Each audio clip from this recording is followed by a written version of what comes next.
Okay, so I'm going to do a live, and it's going to be about the Emerald Tablet, written by, it's going to be about the Emerald Tablet, written by, it's going to be about the Emerald Tablet, written by, written.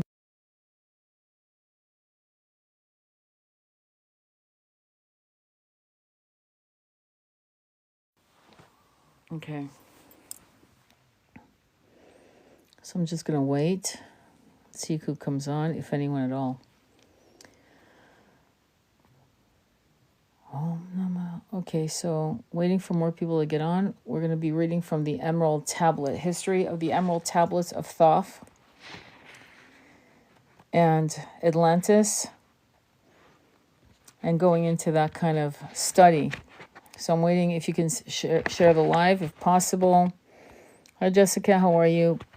Plume. If you can share the live so we can get more than one person, that'd be awesome. Thank you. So tonight actually, we're going to be talking about the Emerald Tablet. This is the book Emerald Tablets, A Beginner's Guide by Billy Carson. And last time we read, good evening. We read the book on mind power into the 21st century. And we're going to be reading about the Emerald Tablet through Billy Carson. He's a brilliant thinker and a brilliant spiritual archaeologist is what I'll refer him to, as a spiritual archaeologist. And here and there, we're going to start reading books together. Thank you, Jessica, for sharing the live. So I'm just waiting we only have 2 people. So if we can get more people, that'd be great. I always start out with 9 and then we can go from there. If it drops to 5, I don't care. But let's start out with 9 so people don't say, what is this about? Can you repeat? I don't want to repeat. I just want to go straight to it. Thank you for all the love. I appreciate it. All right. So this is about the Emerald Tablet. And many of you have shared or you've heard about the Emerald Tablet. It's mentioned in The Beginning of the Secret by Rhonda Byrne's, a documentary that came out in the early 2000s that changed literally millions of people's lives around the world. And so we're going to read it. Yeah, okay, let's begin. History of the Emerald Tablets of Thoth. Before we begin our examination of the Emerald Tablets, we must first address the question as to why there are so few certainties regarding ancient writings and texts. Most ancient texts are written on animal skins, papyrus, and other perishable items. Very few writings are found on stone or baked tablets, and even those can be damaged or lost. Stone inscriptions depend on someone keeping them safe from the scrap pile of changing generations. Even fewer writings appear on precious metals. Perishable tablets have always been susceptible to weather and time. I should add that there are literally tens of thousands of untranslated stones in cuneiform not released in Iran or Iraq today. Who knows what messages translators will unveil in the distant future? Inscriptions in precious metals, because of their value and rarity, are almost invariably the property and creation of kings and upper royalty personalities. Oftentimes their contents speak only to the greatness of their owners and are in tombs, as subsequent owners have melted all others down throughout history. Yet this brings us to discuss the difference and the constituency of the precious metal used in the creation of the 10 Emerald Tablets of Thoth and the single Emerald Tablet of Hermes Trismegistus. I want to avoid confusion, but suffice it to say at this point that Thoth and Hermes are the same. But for now, I will describe how each came to be associated with their specific creation of emerald. In doing so, we will learn who they are and how important they are to our study. Thoth ruled Egypt at a time that far outspaces our present understanding of precisely how old Egyptian civilization is. Ruling Egypt for 16,000 years, from 50,000 to 36,000 before the Common Era. Thoth became the highest of highest priests of ancient Atlantis, trained by his own father, the master of masters of pre-Diluvian Atlantis. This ruling occurred after the floods that devoured the ancient civilization. Thoth ascended to Earth, where he led the development of a new civilization in the northeast corner of Upper Africa, also known as Kem, or Egypt. According to Dr. Doriel's translation of the tablets, There are a total of 15 emerald tablets. At first, he says the tablets number 10 on the first page of his preface, but later he says they number 12 on page 2 of his preface. Finally, his translation ends by saying 15 tablets exist. The emerald tablets of the Atlantean Thoth laid hidden and buried under the Great Pyramid of Giza for centuries. The date of their concealment is unknown, but we do know it was sometime after Thoth left his earthly kingship over the Egyptians. Even now, under the Great Pyramid of Giza lies an undiscovered place of otherworldly appearance and the access points to a realm referred to as the Great Halls of Amenti. For generations upon generations after the earthly departure of Thoth, specially appointed priests of Thoth performed as guardians to the hiding place of his domain. Around 1200 BC, priests removed these tablets from Egypt and carried them throughout the world to all former Atlantean colonies. The further away from Egypt the priests traveled, the more new civilization experienced a religious renaissance. Finally, the priests left the tablets buried under an unmarked temple, perhaps under the pyramid of Pakal the Great, of the Mayans in Central America, where Thoth became known as Quetzal and Kukulkan. How did the emerald tablets find their way into the possession of the American spiritualist Maurice Doreal? It wasn't too long after Doreal's provincial survival from the trenches of World War I that he had revealed from Thoth.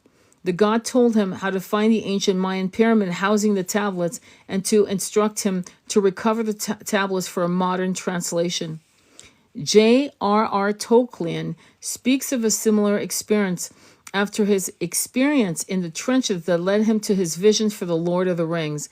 Out of chaos comes order, said Thoth.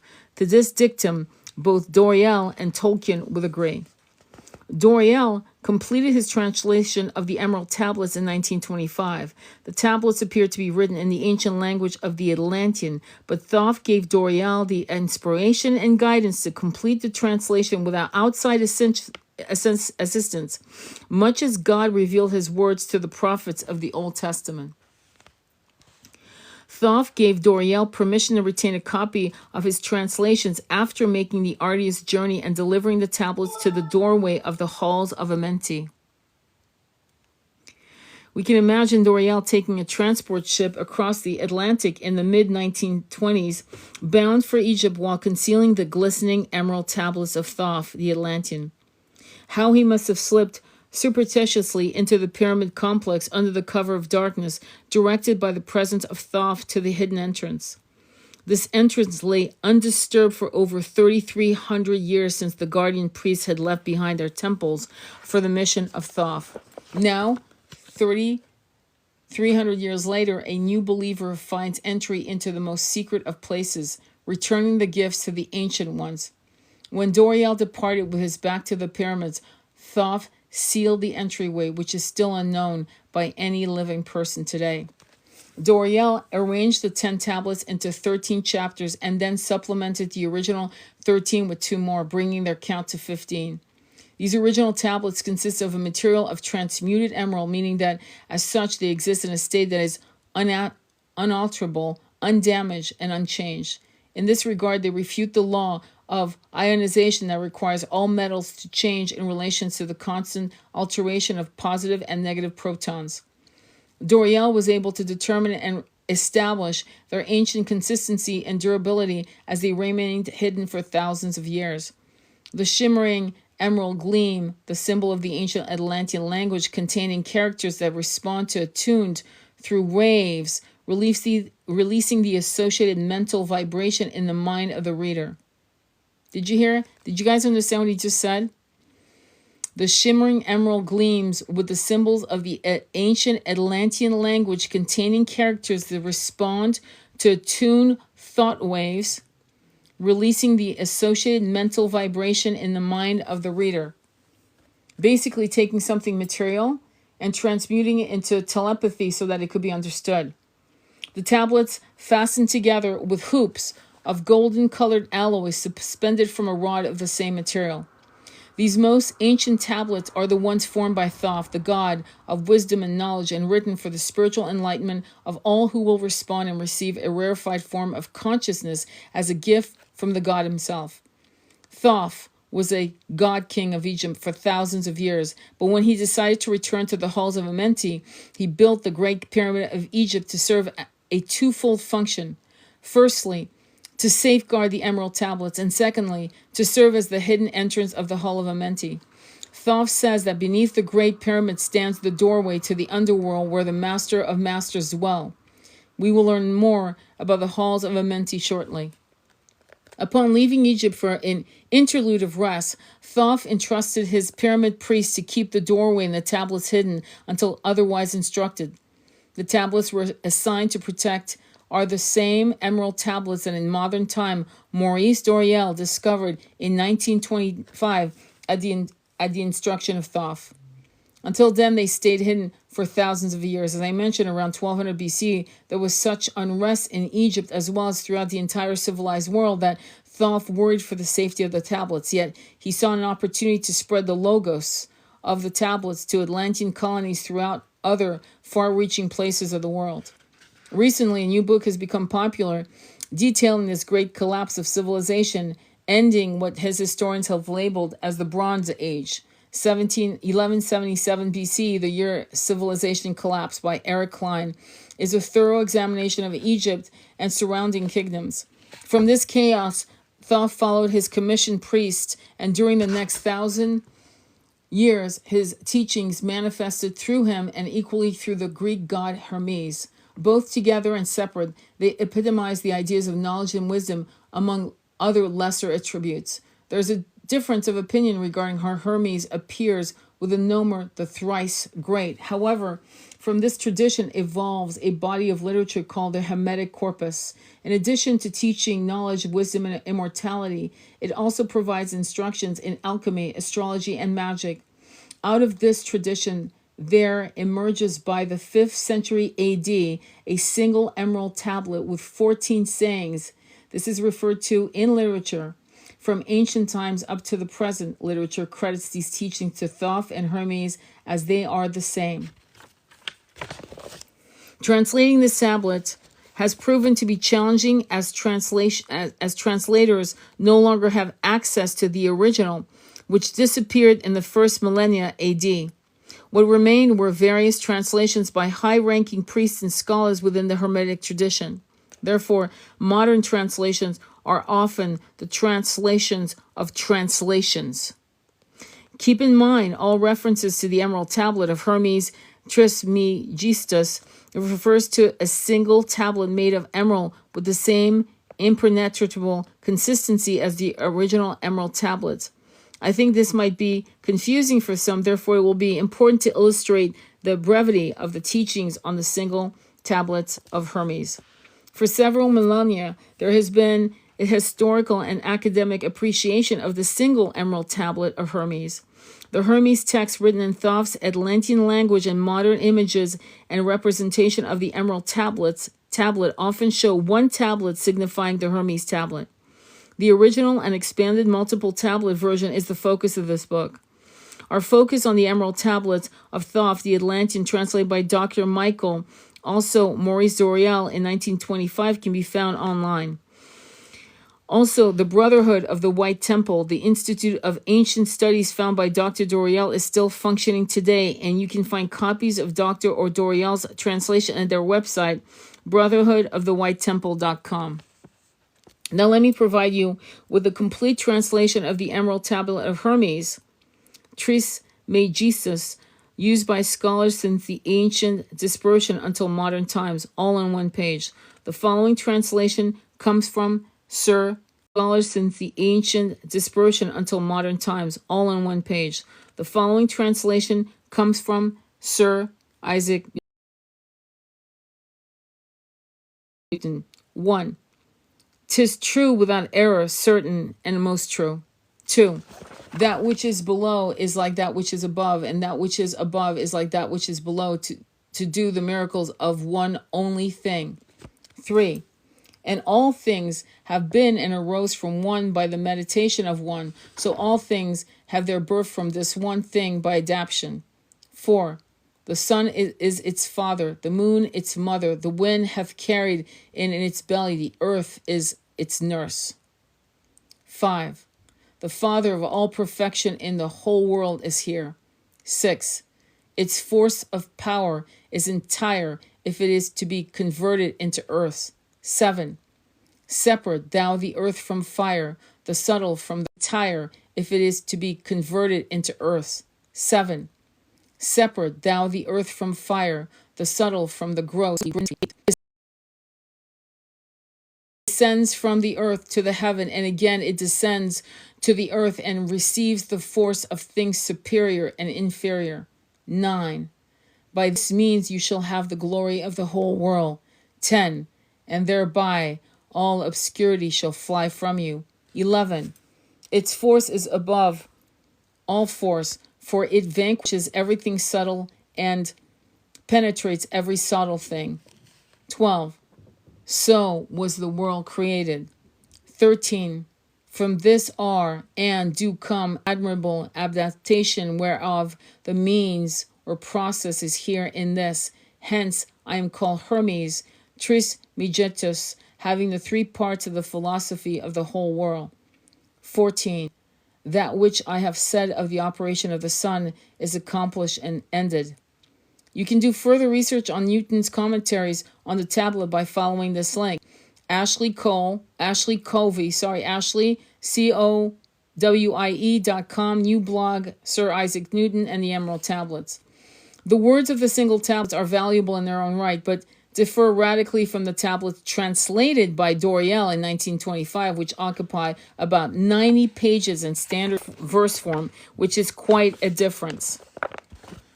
We will now look briefly at some references to space travel, alien encounters, and other such narrative of historical figures in order to provide context. Egyptian text. Certain hieroglyphs texts state that one chapter of the book of the Master of the Hidden Places was still in existence during the reign of Asiop, about 4266 BC. Egyptologists deemed it as the most ancient documentation of any kind known in the world. Consequently, the Book of the Dead is known as the first secret manual of initiation. Among its teachings, there are descriptions of procedures and passwords that have two specific levels of meaning, one spiritual and the other physical. The hidden places mentioned in the aforementioned book are in reference to underground chambers at the Giza complex, halls of Amenti. The Book of the Dead carries some unusual narrative with a curious reference to those who live among the stars. Another passage mentions a specific knowledge that enabled those in its possession to reach the vault of the sky. The writers of the Bible and ancient Sumer. Thoth had many names over the eons. In Sumeria he was Ningji Zida, son of Enki. Ancient Sumerian clay cylinder seals record the story of two special emissaries clothed like bird with wings for garments. In the fragments of some Chaldean tablets found in 1870 is inscribed the Babylonian legend of creation, wherein the first column of what is called the Kutha tablet, a description was given of 7 particular human beings with the faces of ravens that came and instructed the local inhabitants with new knowledge. Without the Great Pyramid and mysterious the Book of the Dead by Thoth, there would be no Bible today, simply because the very essence of the hidden information evolved at the Great Pyramid. The Old Testament prophet Ezra's secret message, decoded by Sir Francis Bacon, revealed that the king's temple was the famous Temple of Solomon. The Hall of Pillars in Solomon's temple consisted of 7 columns, a symbol taken from the earlier description of the Hall of Pillars in the Book of the Dead. Solomon's temple was full of symbols to hide the fact that Ezra was talking secretly about a real temple at Giza. The Book of the Dead recorded that the god Thoth was a designer and builder of the Great Pyramid. These words were carved into stone at the very dawn of civilization on planet Earth. Elements of the same story also appeared in pyramid texts that date around 2450 BC and presented in context that suggested their ancient age. Jesus is a special subject that we will focus upon more throughout the book. The flight into Egypt is a biblical event described in Matthew 2:13-23. The Magi learned that King Herod intended to murder the infants within that area, and soon after, Joseph saw an angel in a dream, which told him to flee to Egypt with Mary and his infant son, Jesus. The Great Pyramid of Egypt has been and still is a temple of initiation into the mysteries. Gnostic texts such as the first Apocalypse of James were likely banned because of their different understandings of Jesus' importance. They understood Jesus much more in terms of being a revealer of human wisdom, explained Brent Lawden, a religious studies lecturer at the University of Texas at Austin, who presented the findings at the Society of Biblical Literature annual meeting in Boston in November 2017. The first Apocalypse of James manuscript is from the Nag Hammadi Library, Oxford University. Many believe the emerald tablets of Thoth are the source of materials for the teaching of Jesus in the New Testament. If you read the Apocryphy text, you will find out that Jesus was a student of the Egyptian mysteries and he taught reincarnation and meditation. I know this is to be true because in my last trip to Cairo, I visited the Coptic church where Jesus and his mother lived while they were there. They lived under the church in the basement. The Council of Nicaea in 325 AD omitted that information from the canonized Bible. I have included a photo that I took in May 2014 of the living place of Jesus and his mother in Egypt. It is still kept as a memorial until now. I'm going to stop here for a minute because this is incredible. Because when Mary Magdalene leaves, because Yeshua has passed, she actually goes to Egypt before she ends up in France. It's interesting how we're finding out a lot of things that were hidden in plain sight. Let me continue. This biblical story of the birth of Jesus is about the sun and planetary alignments. The real person named Yeshua, aka Jesus, is actually Thoth, or the son of Thoth, in my personal opinion. More recently, the biggest discovery is a writing called the Gospel of Jesus' wife. Yes, he was married and had children. His bloodline still walks the earth to this very day. Behind me are photos that I took in May 2014 of the living place of Jesus and his mother in Egypt. A well-known story in the East recounts that Jesus was a student of the mystery schools, and upon leaving where he traveled to Tibet and India, where he learned energetic healing and meditations. This is a fact. There was a German scholar that ended up in Tibet, and he went into one of the temples, the old Tibetan temples. And he was actually trying to translate those scrolls, in Tibetan. And there was the name of Yeshua mentioned in the scrolls. It's insane. So, anyway, let me continue. This is amazing. All right. The writers of the Bible in ancient Sumer. Hang on for a quick second. Yeah, the page turns. Haha. Okay, cool. Okay, the Queen of Sheba. Now, you guys have all heard of her. According to D.J. Conway in Crystal Enchantment, the Queen of Sheba knew about the original emerald tablets of Thoth. The Queen of Sheba is a figure first mentioned in the Hebrew Bible.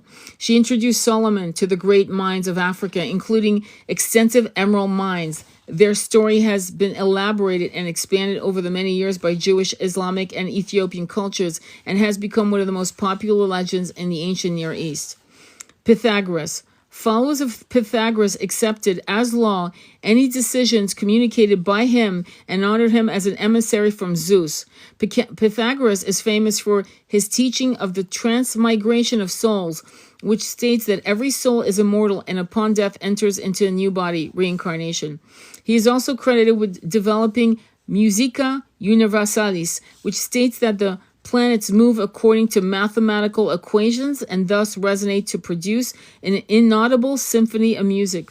Pythagoras' philosophies of the solar system profoundly influenced Plato and Alexander of Tyana. Copernicus and Sir Isaac Newton. In the ancient world, there was a widespread belief in the existence of exalted knowledge that was accessible only to initiated people. Knowledge, by definition, conveyed a sense of awe. The fundamental nature of their illuminated teachings deals with transcendental realm. The great teachers of history such as Socrates, Pythagoras, Aristotle, Virgil, Homer, Apollonius of Tyana were all initiates in the ancient sacred mysteries. They knew the secret knowledge. Other initiates included Plato, Plutarch, Celsus, Clement of Alexandria, Plotinus, Porphyry, and on, making almost an inexhaustible list.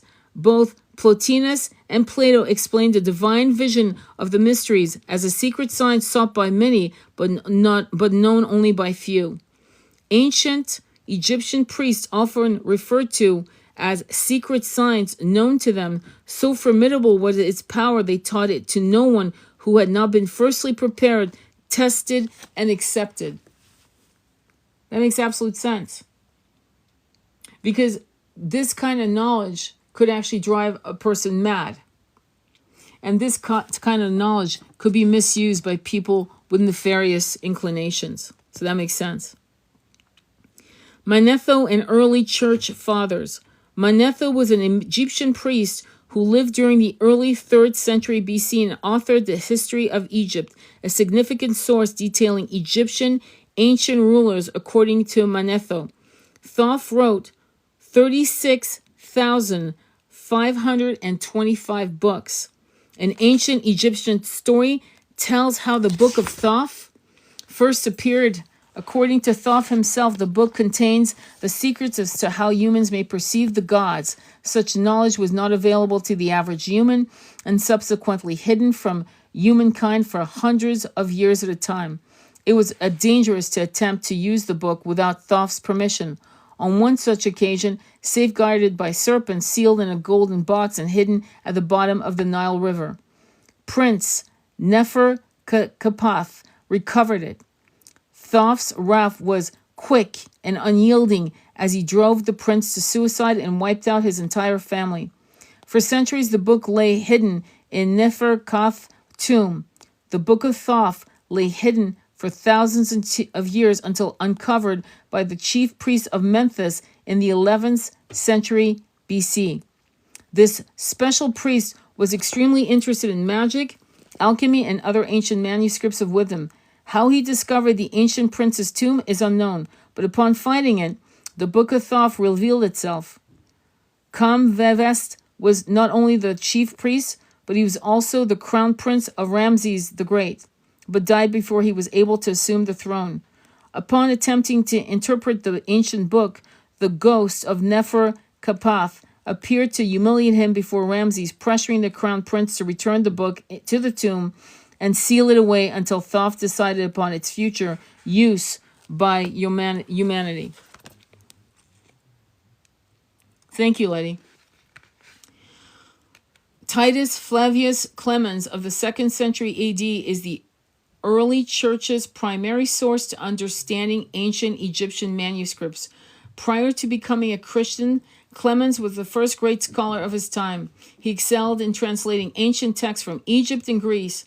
He confirms in his book, The Miscellaneous, that the teaching of the ancients, including the Book of Thoth and that of Hermes Trismegistus, whom we know was Thoth incarnate, heavily influences Christianity. In manuscript fragments such as the Hypotheses, Clemens detailed late in his life an esoteric understanding of some facts of the ascension of man. In addition, he seems to reflect the 7th tablet found in Doyle's translation of the Emerald Tablets.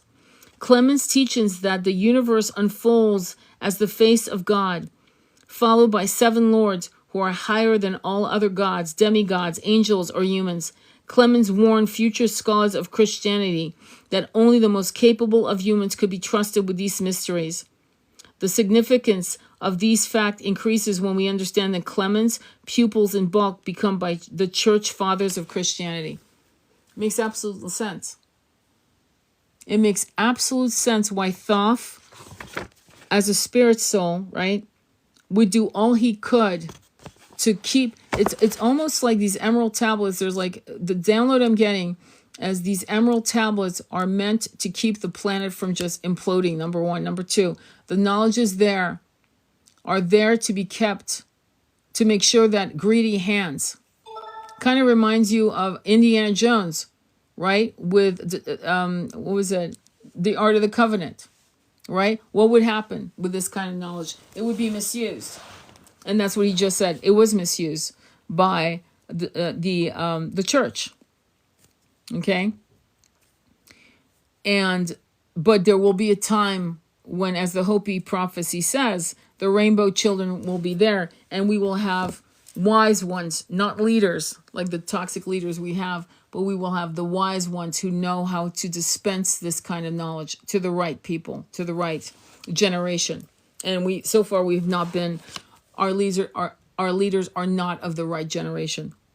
Sir Isaac Newton, one of the most influential scientists of all time, Sir Isaac Newton was an English mathematician, theologian, astronomer, author, and physicist. He was known as a key player who revolutionized science. His book, Mathematical Principles of Natural Philosophy, which was published in 1687, was paramount in laying the foundation of classical mechanics. Newton's Principia formulated the laws of motion and universal gravitations that dominated scientists' view of the physical universe for the next 3 centuries. Newton removed the last doubts about the validity of the heliocentric model of the solar system and demonstrated that the motion of objects on Earth and of celestial bodies rests on the same principle. Philip of Tripoli. Philip of Tripoli translated the Hermetic Emerald Tablet in the 13th century AD. Originally, Philip had translated the lost Greek manuscript, the Secret Book of Secrets. This is important because the lost manuscript supposedly came from Aristotle as a treatise on life to his famous pupil Alexander the Great in 330 BC.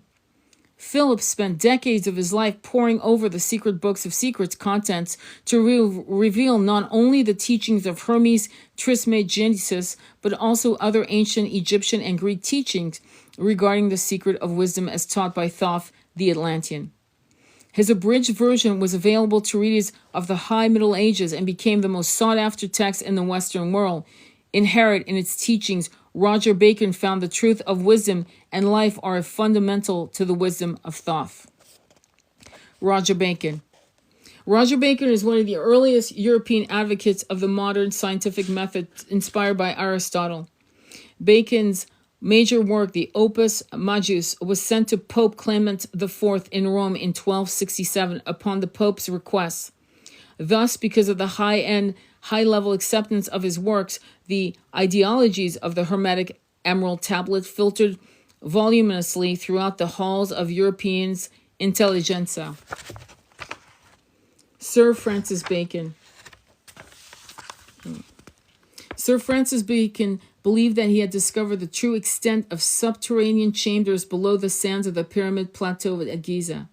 The number 7 was the most important number in religious literature, and that may have originated with the mysterious layout of the Book of Thoth. The hidden knowledge in Thoth's book reveals itself in later chapters and involves another book of Bacon's work. The Wisdom of the Ancient, that book published in 1619, was an allegorical interpretation of hidden truths contained in ancient myths. Sir Francis Bacon learned many truths from his initiation into the Knights Templar and coded much of his understanding using the cipher 33. Bacon's favorite cipher system he called the Capital Initial Code. That code spells out the following Temple of Solomon hidden under pyramid. He also found in 33 consecutive letters the words Jesus Christ, Initiation, Great Pyramid.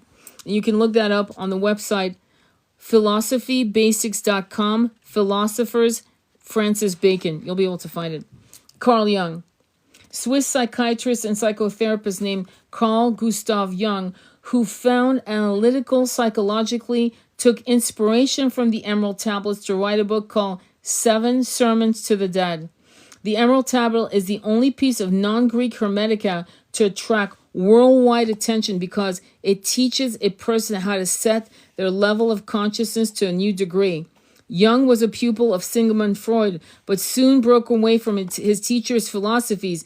Instead, Jung devoted much research to the development and intricacies of human consciousness. Jung's most famous study was of the collective unconscious, a term he coined. If you look at the difference between Freud and Jung and the brilliance of Jung's work and the archetype and the subconscious and how symbols affect us, and when you wrap that up with incarnations and how we pick up on these some scars from one incarnation to another, to be honest with you, Freud was clunky. Jung was a metaphysical psychologist, if that makes sense. I mean, I think most people would agree to that. The ancient Greek historians Herodotus believed that Khufu, aka Cheops, enslaved his people to build his pyramid.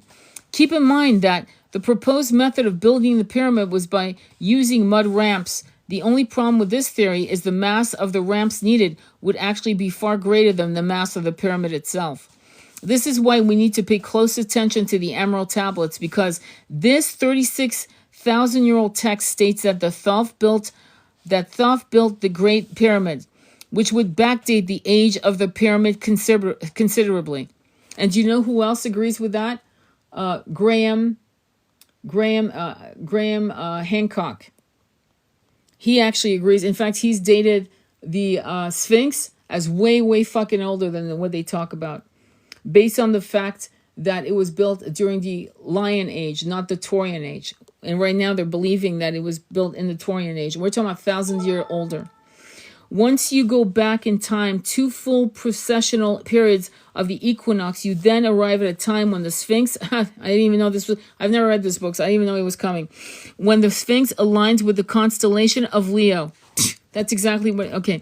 Now, the apparent weathering of the Sphinx and its erosion makes sense.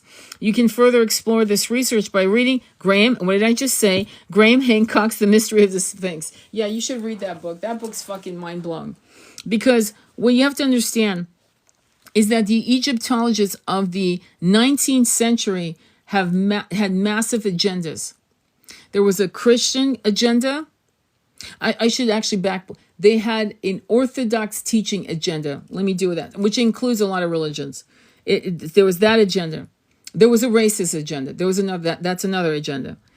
And so the idea of actually changing this into the 21st century, once it was obvious, like the erosion of the Sphinx, when you look at it, it looks like it's watermarks, for real, which we all know, okay? There was water, and, that part of the world was lush, right? Okay, so this idea of overturning the 19th century and 20th century Egyptologists was a no-no, and Graham Hancock was the first one that actually went against the machine. And now he's been proven right. So again, the book is called Graham Hancock's The Mystery of the Sphinx. Okay, let me continue. The geologist Robert Shook has done an incredible amount of research and inspection of the Great Pyramid and the Sphinx.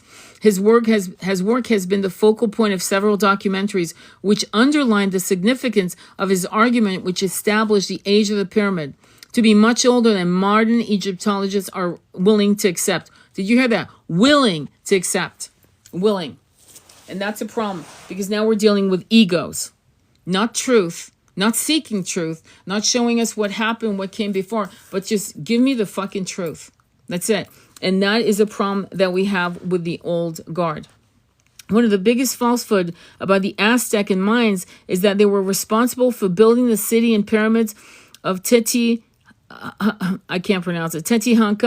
and Chichen Itza, as well as the surrounding areas. My trip to Teotihuacan in October of 2016 confirmed this when my archaeological guide said that neither the Mayans nor the Aztecs founded or built Teotihuacan. The city complex was already there when they arrived. Did you hear that?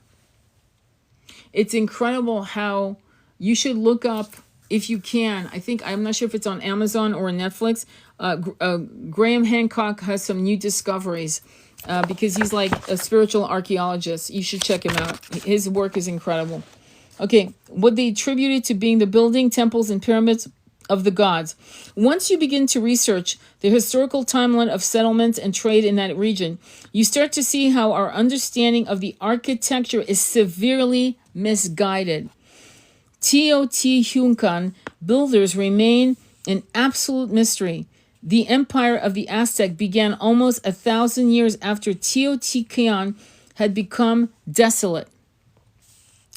The Nahuatl-speaking Aztecs gave that city its name, meaning the city of the gods. Some believe the city flourished between 1000 BC and 550 AD. The main cities of the Mayan, who were much more ancient, 2600 BC, were 700 to 1000 miles away and would have had little reason to interact with another culture over mountains and treacherous jungles. Compare these timelines with Egyptian timelines. Archaeologists believe that the advanced design of Teotihuacan suggests that ancient builders had knowledge not only of architecture, but also of complex mathematical and astronomical science. The layout of the three main pyramids in Teotihuacan resemble a modern-day circuit board with processors, and the underground channels that link the pyramid city are full of electrical insulators. Two large processor chips can be seen as the Sun Pyramid and the Moon Pyramid. The city was clearly a large electrical device. Although this level of detail is unique to Teotihuacan and many other details come into clear focus from the sky, researchers have also found numerous and remarkable similarities to the Great Pyramids of Egypt. We know that the placement of these ancient monuments was not random, but positioned according to mathematical, geometrical, and geographical influence. It is possible that in the city layout of Teotihuacan, a hidden pyramid code is waiting for exposure. Hundreds of unknown metal objects lay buried there, and the pyramid complex aligns with the Orion Belt, just like the pyramids of Giza, as well as those in China. The base of the pyramids of the sun is the same size as the base of the pyramids in Egypt. The height of the pyramid of the sun is exactly 50% of the height of the pyramid in Egypt, which both standing on top of aquifers. Holy shit. This is incredible. All right, let me continue.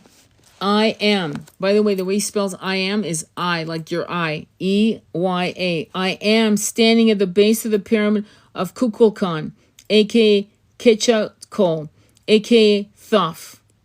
At Chichen Itza in the Yucatan Peninsula, here are some interesting facts. Latitude of the pyramid of Kukulkan, 20 degrees, 40 degrees, 58, 44 north. Now multiply. 20 by 40 by 5844 equals 46,752. This pyramid is a precise calendar. It has 91 steps on each four sides plus platform on top. 4 times 91 plus 1 equals 365 days. The calendar connection is also confirmed by the pyramid's orientation marking equinoxes and solstices. The pyramid has 4 sides with 4 staircases divided into each side into 2 sections, in total 8 sections. Using these numbers, an accurate value for 1 year to equal 365.25. The pyramid number will perfectly relate its latitude. 365.25 times 4 times 4 times 8 equals 46,752. You got to get this book. It's called Compendium of the Emerald Tablet, A Beginner's Guide by Billy Carson. And it's not cheap, but it's well worth it. I am standing in front of El Caracol, which is an ancient observatory built by Kukulkan, a.k.a. Thoth, used much later by the Mayans. You can clearly see the resemblance of what we call a modern observatory. The official date of the construction given as 600 AD is most likely incorrect. The structure probably dates back much farther in time. El Caracol aligns with the motions of Venus. The Mayan assigned Venus remarkable significance. This bright planet stands in as the sun's twin and also serves as a god of war. Mayan leaders scheduled suitable times for their raids according to the position of Venus as it drifted through the heavens. The position of Venus was so important that the Mayan built El Caracol's grand staircase to perfectly match Venus's most northerly position in the sky. The staircase faces 20.7 degrees north of west, which is out of line with all the other buildings at the site. Additionally, the other buildings form a diagonal at the northeast and southwest corners, which aligns with the winter solstice sunset and the summer solstice sunset. Providing this kind of detailed information that is not easily found is why we call this forbidden knowledge. It's funny. So this book just goes on and on about, well, I mean, it breaks down all of the particulars of the what is important about and why this emerald tablet and why we are actually breaking down all the rhetoric of the 19th century arrogance of our historians, our archaeologists, our Egyptologists, and so forth. Just arrogance. And now finally we've got these incredible people who are breaking it down and bringing us the actual truths that connect us with the stars, that connect us with our ancient incarnations on other planets, that connect all of it. And I've got to be honest with you. God bless you all who are devout to your religion, but you've got to put it into perspective and remember, you've been all religions, you've been all races and cultures, but these religions in the last 2,000 years have suppressed this knowledge. Why is this knowledge important? So you can remember where you came from. Where do you come from? Well, you weren't human first. Many of you are starseeds. You know the term. And many of you came from other planets. Many of you fell for different reasons. Mistakes, wars, and arrogance. And so as long as you can start giving yourself the permission to excavate these works from these new scholars, these true spiritual shamans who are looking for the truth for their own self-realization and sharing with the world, you're going to go through your ascension a lot faster, if that makes sense. Does that make sense? I hope it makes sense. I'm going to read you something. And Thoth, and I'm just skipping right now. And Thoth said, know ye that in the pyramid I builded are the keys that shall show ye the way into life. I draw ye a line from the great image I builded to the apex of the pyramid built as a gateway. Draw ye another opposite in the same angle and direction. Dig ye and find that which I have hidden. There shall ye find the underground entrance to the secret hiddens before ye were men. Did you hear that? Before ye were men. In other words, before you guys were human. Before we were human. And now I shall speak, again, Thoth said, and now I shall speak to thee, knowledge ancient, beyond the thought of thy race. Did you hear that? Beyond the thought of thy race. Know ye that we of the great race had and have knowledge that is more than man's. Wisdom we gain from the star-born races, wisdom and knowledge far beyond man. Down to us had descended the masters of wisdom, as far beyond us as I am from thee. List ye now while I give ye wisdom. Use it, and free thou shalt be. Going back to Yeshua, which I mentioned in one of our last lives, remember who came to him when he was born. The three wise men with the knowledge of the East. From the East they came. And we know now that Yeshua and his mother, and probably others who followed them, went into Egypt, went into India, moved into Tibet for the training to return. That's all I got to say on that. And what that does, the irony of ironies, if that kind of knowledge should bring you closer to Mary Magdalene, to Mother Mary, to all of these. And by the way, Mother Mary and her mother, they were all high priestesses. And for some reason, it's almost like I hope I don't get fucking slammed, but the holy book, right? They're all fucking cliff notes. They dumbed us down to a level that we were like grunting. I mean, I know we're using words here, but on a spiritual level, we're like fools because all of this incredible, important knowledge. It's almost like, you know how people get adopted and they want to find out who their mother and father was? It's not so much, they want to know who made me. Like, why did I come here? Like, why did you leave me? Why did you abandon me? Why wasn't I good enough for you to keep me? Or did you love me? Or did you give me up for adoption because you thought I'd have a better life? You understand that concept, right? Well, similarly, this is how I feel about this. It was like we were lied to. It's almost like being lied to about being adopted. It's almost like your parent telling you for your whole life that you were adopted, and finally they die. You find your fucking birth records going, holy shit, I was adopted. And then telling you're hunting for your origin, right? And that's how it feels to me. Like we're now claiming our truth, our birthright. Why is this important? Because we didn't first incarnate on this planet. It didn't start here. And we've been looping in these incarnations ever since, if that makes sense. Ever since. Thank you, Alchemist Moon. Does that make sense? And that is a fucking problem.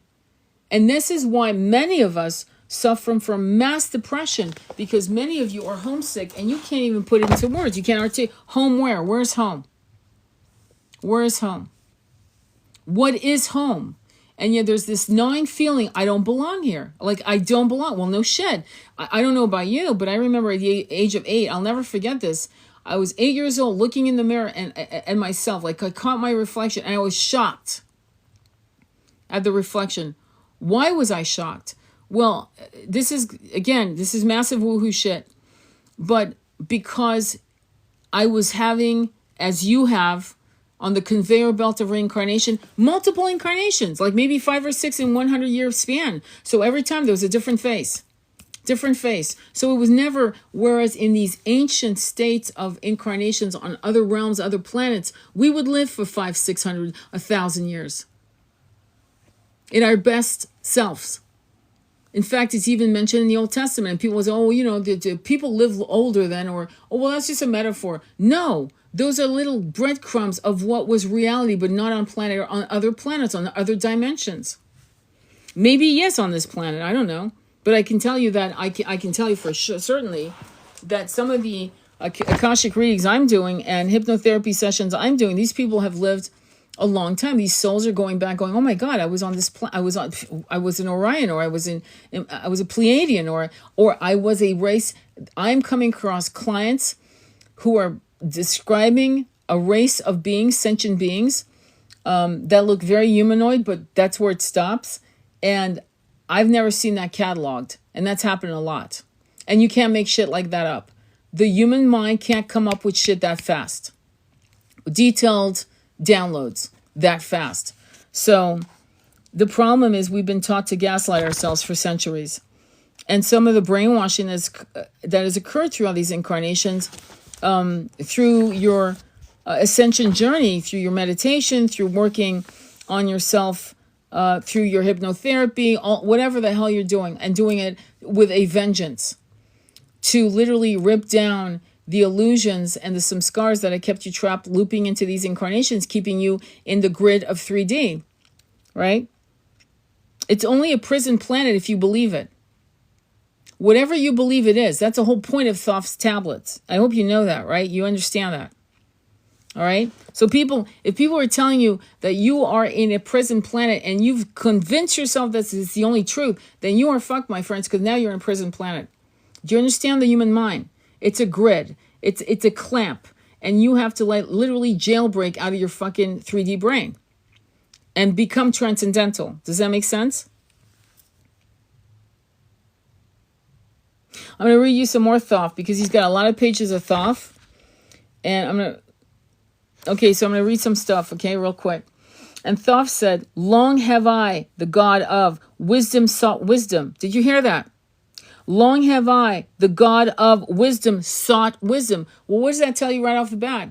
It tells you the more you know, the less you know. Arrogance has no place in the ascension train. You cannot be arrogant.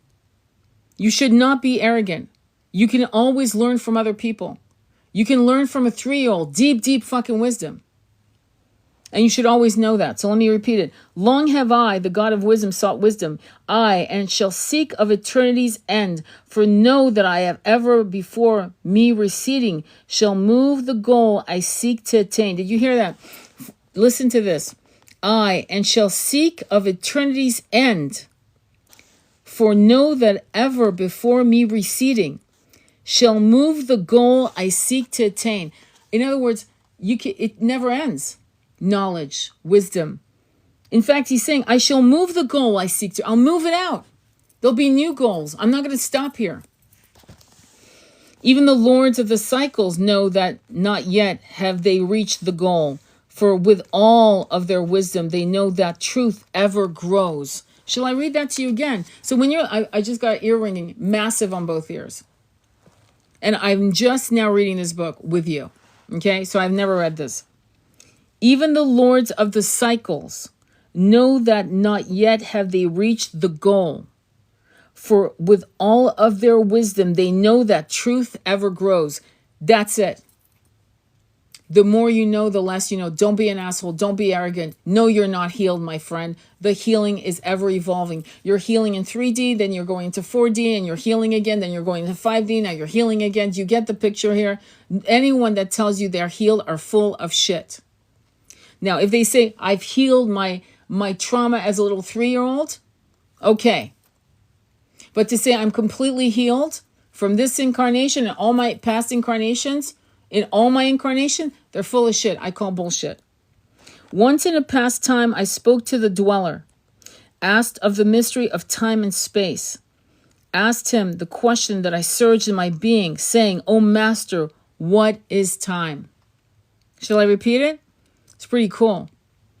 Once in a past time, I spoke to the dweller, asked of the mystery of time and space, asked him the question that surged in my being, saying, O Master, what is time? This is incredible because when you are in altered states, things can happen all at once. You guys call it multitasking. Well, guess what? You can be in multiple places at once and feel it. You can have multiple downloads and multiple experiences going at once in various altered states on this planet using different things, plant medicine, or actually in deep meditation, or when you drop these bodies. And of course, time is a human constraint. It is a human issue. It's certainly not really a problem in other realms. Then to me spoke he, the master, know ye, O Thoth, in the beginning, there was void and nothingness, a timeless, spaceless nothingness, and into the nothingness came a thought. Purposeful, all-pervading, and it filled the void. What does that sound like? Sounds like the page 1 of the Bible, right? There existed no matter, only force, a movement, a vortex, or vibration of the purposeful thought that filled the void. A purposeful thought. Did you hear that? A purposeful... So when you're thinking about desire, right? When you're thinking about what you desire, understand that everything was created by desire. Now, there's toxic desire and there's divine love connected to desire.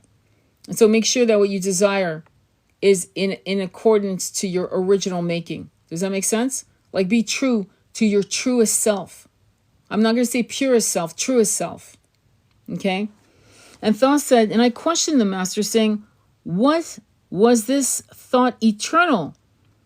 And answered me the dweller, saying, in the beginning there was eternal thought, and for thought to be eternal, time must exist. That's amazing. So into the all-pervading thought grew the law of time. Time which exists through all space, floating in a smooth rhythmic movement, that it is eternally in a state of fixation. Time changes not, but all things change in time. For time is the force that holds events separate, each in its own proper place. Time is not in motion, but yet moved through time, as your consciousness moved from one event to another. By time yet exists all in all, an eternal one existence. Know ye that even though in the time you are separate, yet still are one, in all time existent. I'm going to break it down normally, in a basic way. So, being a multidimensional light being, this is my humble opinion, okay? It's not saying I'm correct. I want you to determine what that means to you. But the way I've experienced and seen it, I'm here, right here, in this body, in this incarnation as this woman.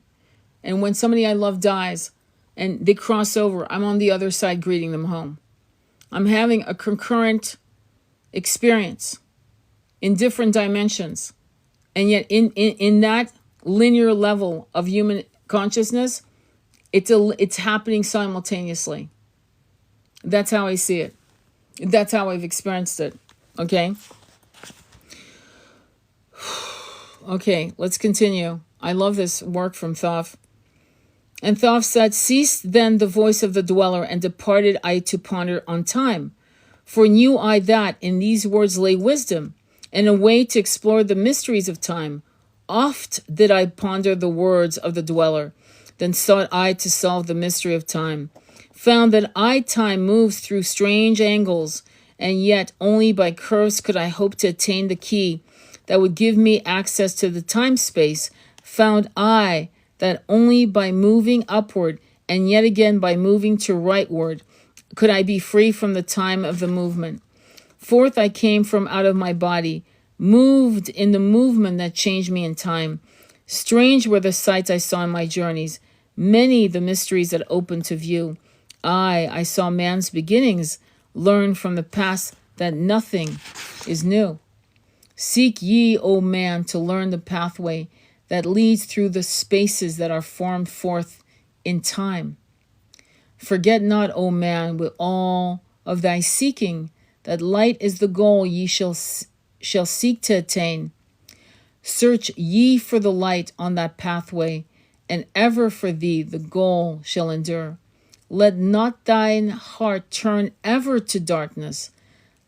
Light let shine, soul be a sun on the way. Know ye that eternal brightness I shall ever find my soul hid in light. Never feathered by bondages or darkness, ever it shines forth a sun of the light. It's pretty amazing, right? What is he saying? Don't fucking step into the dark. Be true to your heart. The pathway to your light is in your heart. What is your heart? It is your compass of truth. I know, though hidden in darkness, your soul, a spark of the true flame exists. Be ye one with the greatest of all lights. Find at the source the end of thy goal. Light is life, for without the great light, nothing can ever exist. I'm reading Thoth, but it's from the book The Emerald Tablet by Billy Carson, and I'm reading page 166, for example. All right. Know ye that in all formed matter, the heart of light always exists. Did you hear that? Know ye that in all formed matter. Doesn't matter if you're what race you are in this planet. It doesn't matter what sentient being, starseed you are in other planets. Know ye that in all formed matter, the heart of light always exists. I, even thou, bound in the darkness, inherit light always exists. Once I stood in the halls of Amenti and heard the voice of the lords of Amenti, saying in tones that rang through the silence, words of power, mighty and potent. Chanted they the songs of the cycles, the words that open the path to the beyond. You can't make this up. This is like healing words, isn't it? Sorry, they were making me do the stupid puzzle. I saw the great path opened and looked for the instant into the beyond. Saw I the movements of cycles vast as the thought of the source could convey. Knew I then even infinity is moving on to some unthinkable end. Saw I that the cosmos is order and part of a movement that extends to all space, a party of an order of orders, constantly moving in a harmony of space.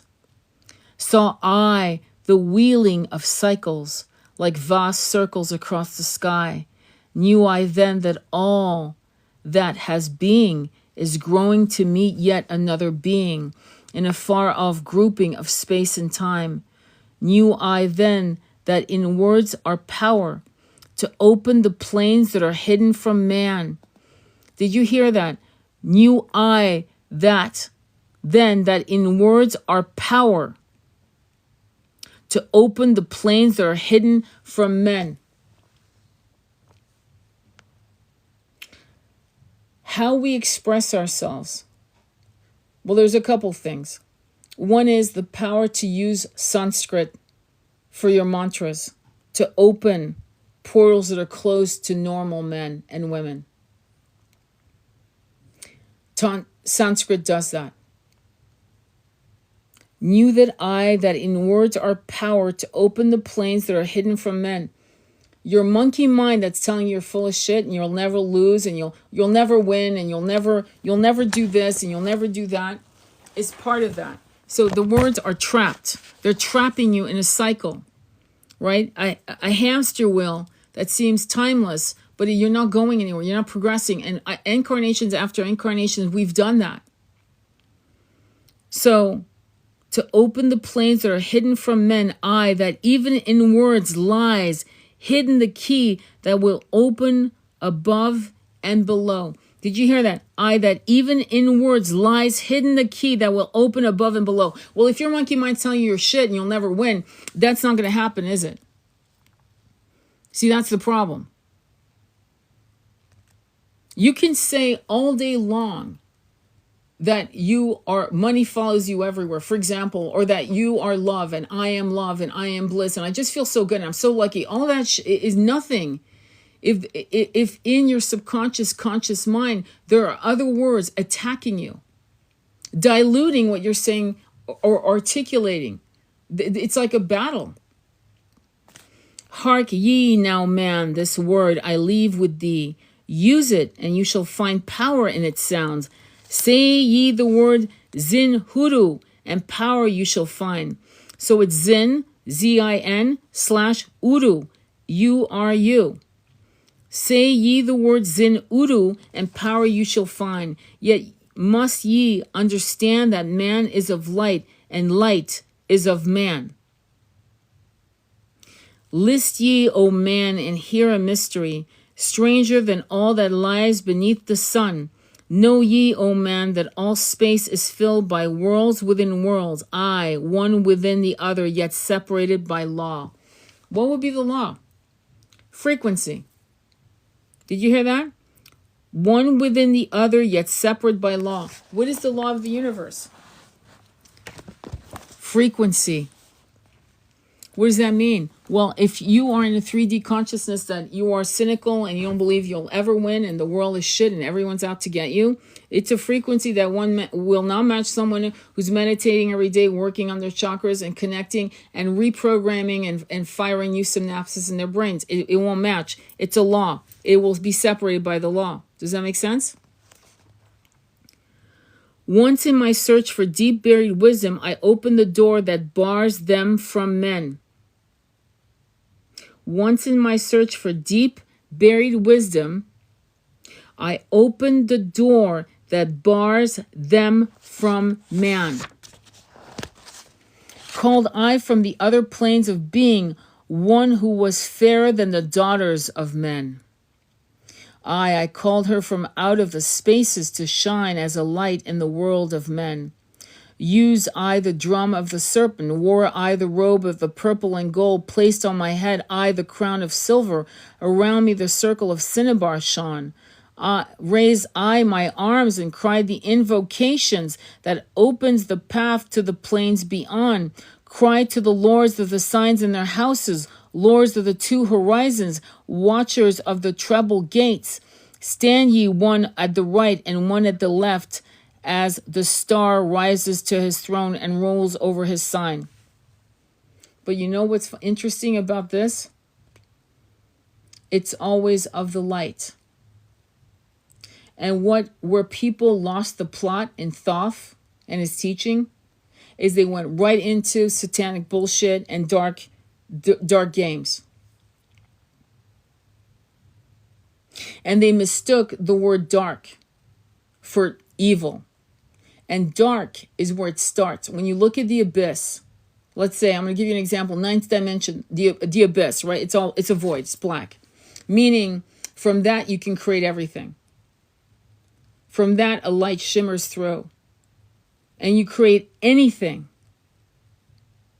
It starts with nothing to create anything. So don't mistake the word dark for satanic shit. Because how does he start this particular book? He says, of the light. Always of the light. Clearly, right? And this is where people lost the plot. Let's continue, right? Thou dark prince of Arulu, open the gates of the dim, hidden land, and release her for whom you keep in prison. Hear ye, hear ye, hear ye, dark lords and shining ones, and by their secret names, names which I know and can pronounce, hear ye, and obey my will. Lit I then with flames my circle, and called her in the space plains beyond. Daughters of light, return from Arulu. 7 times and 7 times have passed through the fire.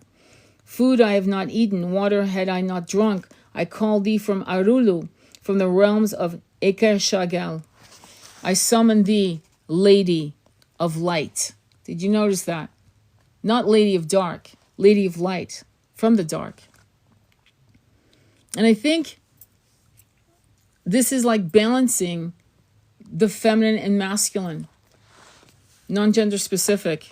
And I'm not saying that to be politically correct, because that's actually true. Then before me rose the dark figures, the figures of the lords of Arulu. Parted they before me, and forth came the lady of light. Free was she now from the lords of the night, free to live in the light of the earth's sun, free to live as a child of the light. Hear ye and listen, O my children. What is he saying? He's saying, and it could be literal. Who am I to say it's not? But in a way, it's saying to us, come out of the darkness. Plato spoke about coming out of the caves, right? And when you come out of the caves, you don't go back. You don't go back to go save, to do a reconnaissance mission, to go back to people who not deserve, but who prefer to be in their darkness. What is the darkness? Ignorance. Ignorance is bliss. I find it interesting. Magic is knowledge and only is law. Be not afraid of the power within thee. Did you hear that? Magic is knowledge and only is law. Be not afraid of the power within thee. Well, what did they do for fucking 2,000 years? Make us afraid of our magic. What is magic? Telepathy. Telekinesis. Psychic energy. Isn't that what magic is? Knowledge is? To be able to tap into the Akashic? To remember all the past lives? To see into someone's eyes and tell them you're sick? Check your heart? Or you're not surrounded by the right people? Or if you continue on this path, you will be harmed? Or isn't that magic? Magic is knowledge and only is law. Be not afraid of the power within thee, but for it follows law as the stars in the sky. Know ye that to be without knowledge, wisdom is magic and not of the law. Know ye that every ye by your knowledge can approach closer to a place in the sun. Wisdom is magic and not of the law, but know ye that every ye by your knowledge can approach closer to a place in the sun. That means nothing is hidden. There are no shadows anymore. You know fully. And it is a path that is slow. Why? Because if suddenly you got to see everything all at once, you lose your fucking mind. The human brain can't take it. Be honest. List ye, my children, follow my teachings. Be ye ever seeker of the light. How the fuck did people read Thoth's tablet and go into demonic shit? I don't even get it, because I'm reading this going, I don't know. I mean, how many times has he used the word light? Like, 30 times by now? List ye, my children, follow my teaching. Be ye seeker of light. Shine in the world of men all around thee. A light on the path that shall shine among men. You can't... Follow ye and learn of my magic. Know that all force is thine if thou wilt it. What does that mean? It means learn what I'm teaching you and know that what I have, you have. Fear not the path that leads thee to knowledge. Well, how familiar is that one? Have we not seen people like Doreen Virtue run back to the old, broken, dusty rhetoric of the old teachings that kept people broken, that used fear and threats to silence the people and the children of light? Yeah, I think so. So fear not the path that leads thee to knowledge, but rather shun ye the dark road. Light. What is dark road? Well, not only is it evil, but it's also it's a road of ignorance. Now I'm happy I couldn't sleep and found you. Namaste from Central Time Zone. Oh, fantastic. But rather shun ye the dark road. The dark road has many meanings, but all of them we can agree means ignorance. It means orthodox teachings. It means dogma, false arrogance. Light is thine, O man, for the taking. Light is thine, O man, for the taking. Cast off fetters, and thou shalt be free. Know ye that thy soul is living in bondage, feathered by fear that holds you in thrall. I'm going to reread it. Light is thine, O man, for the taking. Cast off the fetters, and thou shalt be free. Know ye that thy soul is living in bondage, fettered by fears that hold ye in thrall. No wonder we've been fucking reincarnating like idiots for 5 or 6, 7, maybe even 10 times per 100 years. Is that crazy? No, because there's concurrent incarnations as well that are going on. Open thy eyes and see the great sunlight. Be not afraid, for all is thine own.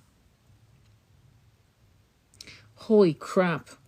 Open that eyes and see the great sunlight. Be not afraid, for all is thine own. Fear is the lord of the dark, Arulu, to he who never faced the dark fear. I know that fear has existence created by those who are bound by their fears. What's that called? It's called an egregore. How long? I've been talking about egregores for the last 2 weeks. It's an egregore. I'm going to read it again. Fear is the lord of the dark, Arulu, to he who never faced the dark fear. I know that fear has existence created by those who are bound by their fears. Shake off that bondage, O children, and walk in the light of the glorious day. We have had so many great minds telling us about this.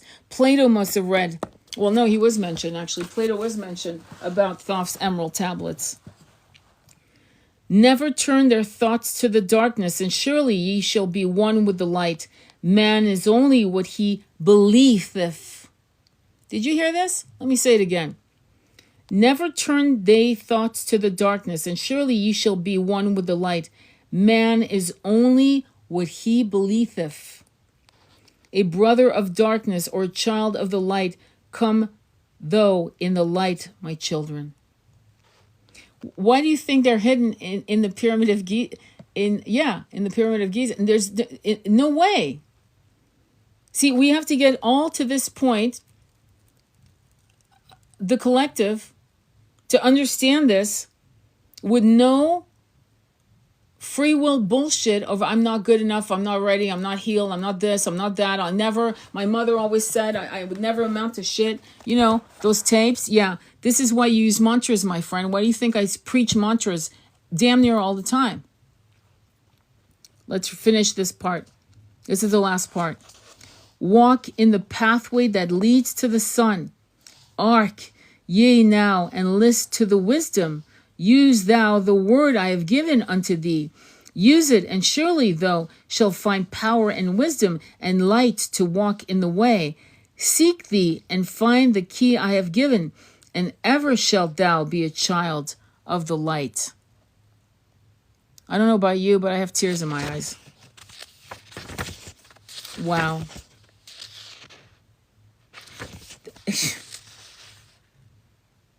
This is insane. This is insane. There's more. Shall I read more? I feel like we are people. We are people that for 2,000 years have been lied to in levels that I can't even wrap my head around. And it is one of the most criminal things I've ever seen. Instead of reading these fucking old books that preach the fact that we are nothing, born with sin, shit like that kept us in cycles of fear, self-loathing, cyclically going back into these bodies with these emotions. No wonder we are a populace of addicts. It's no wonder. Why would you be anything else with these kinds of programmings? And Thoth said, hear ye and list ye, O children of Chem, to the words that I give, that I shall bring you to the light. Yea, know, O men, that I knew your fathers, your fathers, in a long time ago. Deathless have I been through all the ages, living among ye since your knowledge began, leading you upwards to the light of the great soul. Have I ever striven, drawing you ye from out of the darkness of night?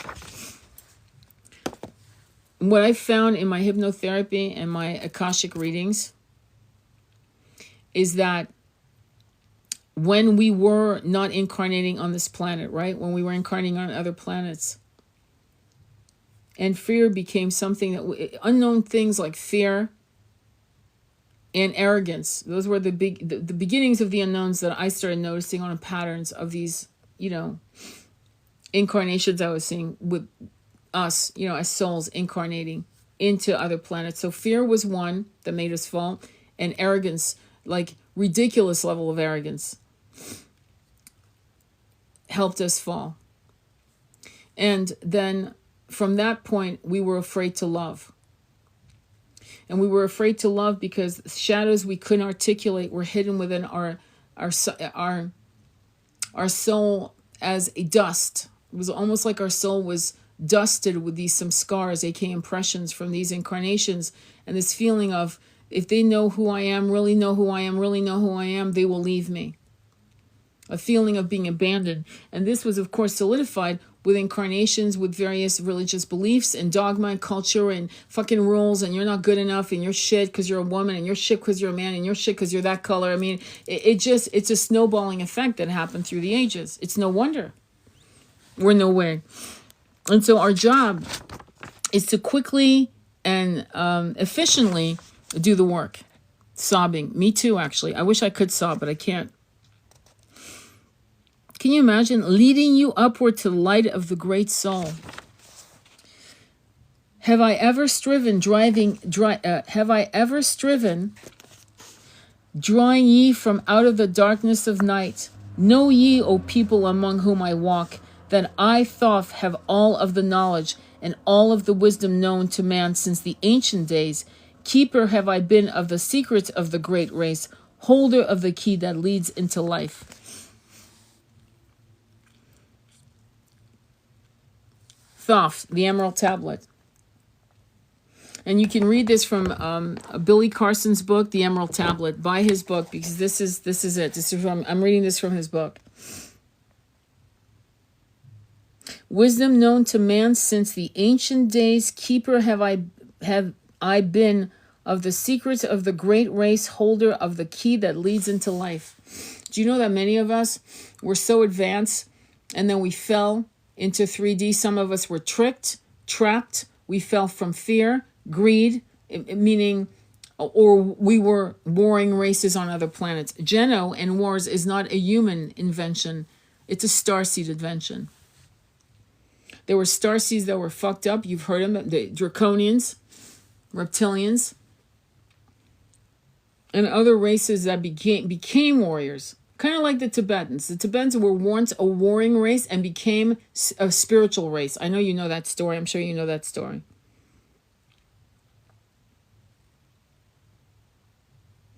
Bringer up have I been to ye, O my children, even from the darkness of the ancient days. List ye now to the words of my wisdom. List ye now to the message I bring. Hear ye now the words I give thee, and ye shall be raised from the darkness to light. Far in the past, when I first came to thee, found I thee in caves of rocks. Lifted I thee by my power and wisdom, until thou didst shine as men among men. I found I thee without any knowing, only a little where ye raised beyond beasts.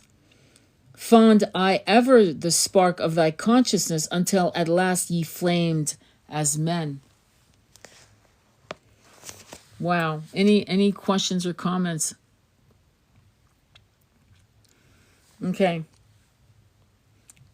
This is when I have to, again, I'm sorry if I get rude sometimes, but anyway. Letty, are you there? Okay. Down to us had descended the masters of wisdom, as far beyond us as I am from thee. List ye now while I give ye wisdom. Use it, and free thou shalt be. List ye now while I give you wisdom. Use it, and free thou shalt be. Just do what we're asking you to do. When I say we, I mean me, Andromeda Flame, all of us. We're asking you to work on your chakras. We're asking you to retrain your monkey mind to shut up so you can actually do this. We're asking you to do mantras until your monkey mind is exhausted. You've got to outplay your monkey mind. And Sanskrit is more powerful than affirmations, because affirmations are just whatever language is, Chinese, Russian, English, French, Italian. The power of Sanskrit is known. It's used by scientists, mathematicians. I wish we could actually speak his language, because that would, of course, outrank Sanskrit. But Sanskrit, depending on who you speak to, is between 7,000 to 10,000 years. And I just rattle off some pretty big numbers.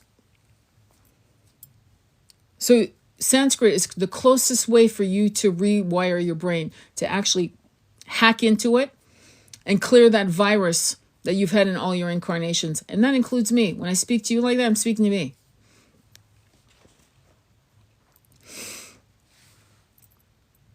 And Thoth said, know ye that in the pyramid I builded are the keys that shall show ye the way into life. Why won't he allow that to come out? Well, because he knows what assholes we have as leaders. Why would he give them any of those keys? This is why we are the rainbow children, as the prophecy said, the Hopi prophecy. Why? Because we want abundance for everyone. We're not assholes. We don't want to sit on $1 billion, much less $120 billion. What's ironic about the 13 of you or 14 of you listening to me right now is that all of you are incredible empaths. That means you fucking feel the pain of other people, and you could never sit and have a wonderful meal knowing that not far from you and across the world, people are fucking literally starving to death. See, and those keys are for us, for people like us. And until these leaders are no longer leading, controlling, subjugating, the best way we can get those keys is to meditate in such levels, to such altered states, that those keys are downloaded to you through your crown chakra, so that we physically don't need them. And know ye that in the pyramid I builded are the keys that shall show you the way into life. I draw ye a line from the great image I builded to the apex of the pyramid, built as a gateway. Draw ye another opposite in the same angle and direction. Dig ye and find that which I have hidden. There shall ye find the underground entrance to the secret hidden before ye were men. You can do this by, now see, this will be the only time I tell you this. This would be the only time you should use remote viewing, if you know how to do it. Or if you don't want to do it, which I don't want to do it, period, is to just intend it in your meditations. And the Galactic Council will be brought to you. They will determine if they can release that information to you, and when you're ready, those keys will be downloaded to you. You don't have to get a plane ticket to Egypt, my friends. You can do it right there, right here. As I stated early in the book, these underground passages and rooms have already been discovered. And Thoth said, Tell ye I know now of the mysteries of cycles that move into movements that are strange to the finite. For infinite are they beyond knowledge of man. Know ye that there are 9 of the cycles, 9 above and 14 below, moving in harmony to the place of joining. Thou shalt exist in the future of time. Know ye that the lords of the cycles are units of consciousness sent from the others to unify this with the all. Highest are they of the consciousness of all the cycles working in harmony with the law. Know they that in time all will be perfected, having none above and no below, but all one, in a perfected infinity, a harmony of all in the oneness of all. Deep neath the earth's surface in the halls of Amenti sit the 7, the lords of the cycles, I and another, the Lord from below. I yet know thee that in infinity there is neither above nor below. Did you hear that? In infinity there is neither above nor below. 3D is above and below. In other realms, there is no above and below. But ever there is and ever shall be oneness of all when all is complete. Oft have I stood before the lords of the all.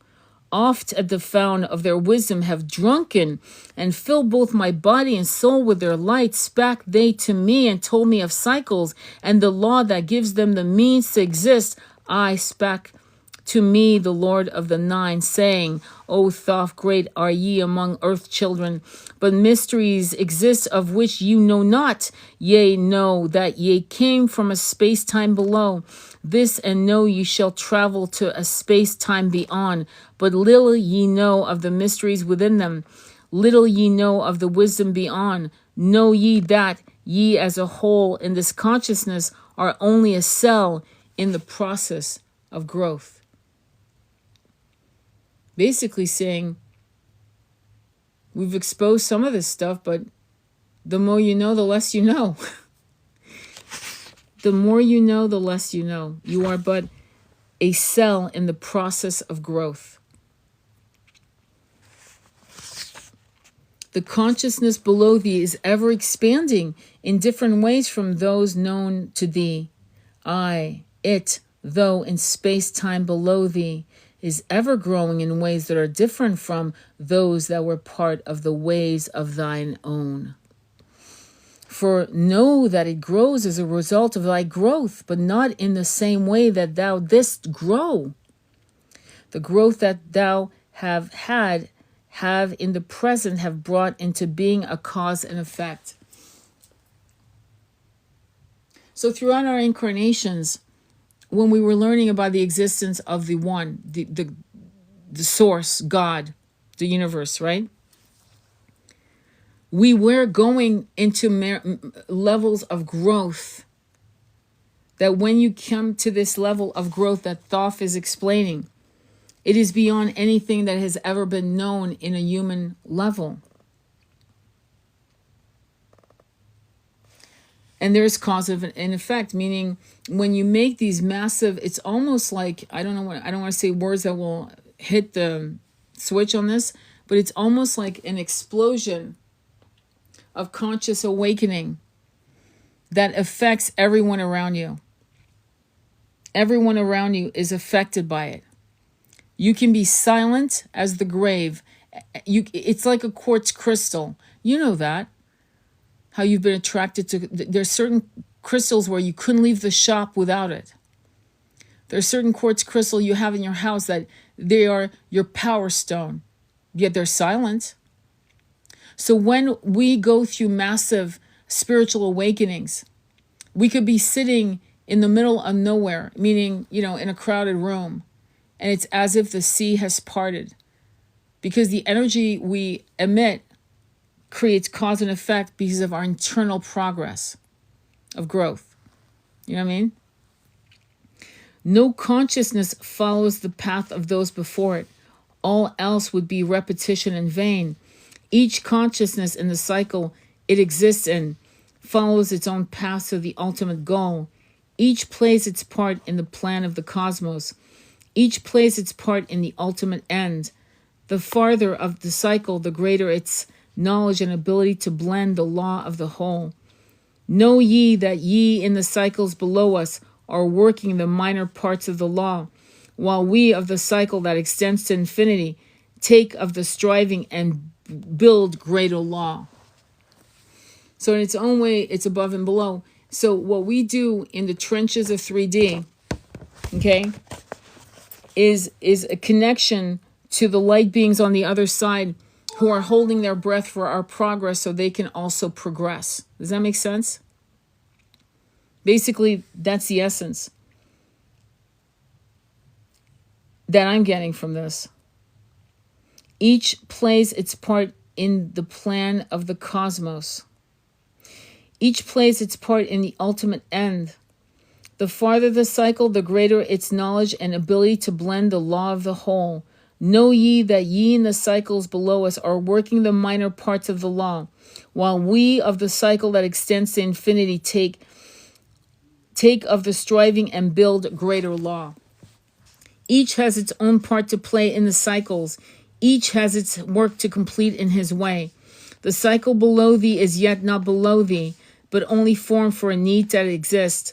For know ye that the fountain of wisdom that sends forth the cycles is eternally seeking new powers to gain.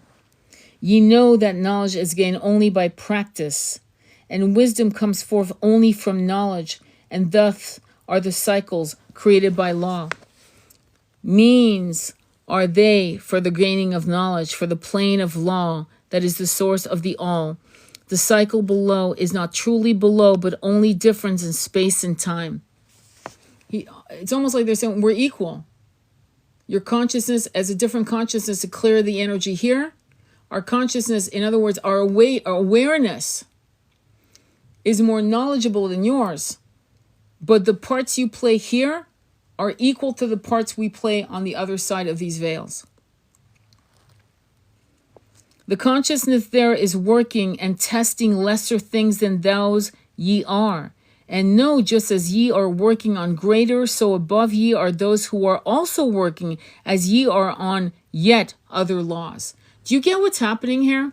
Okay, let me break it down. This is my opinion. It doesn't mean I'm correct, but that's the download I'm getting.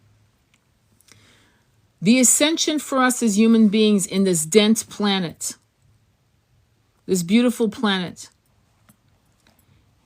is going to, its effect of our ascension is going to reverberate.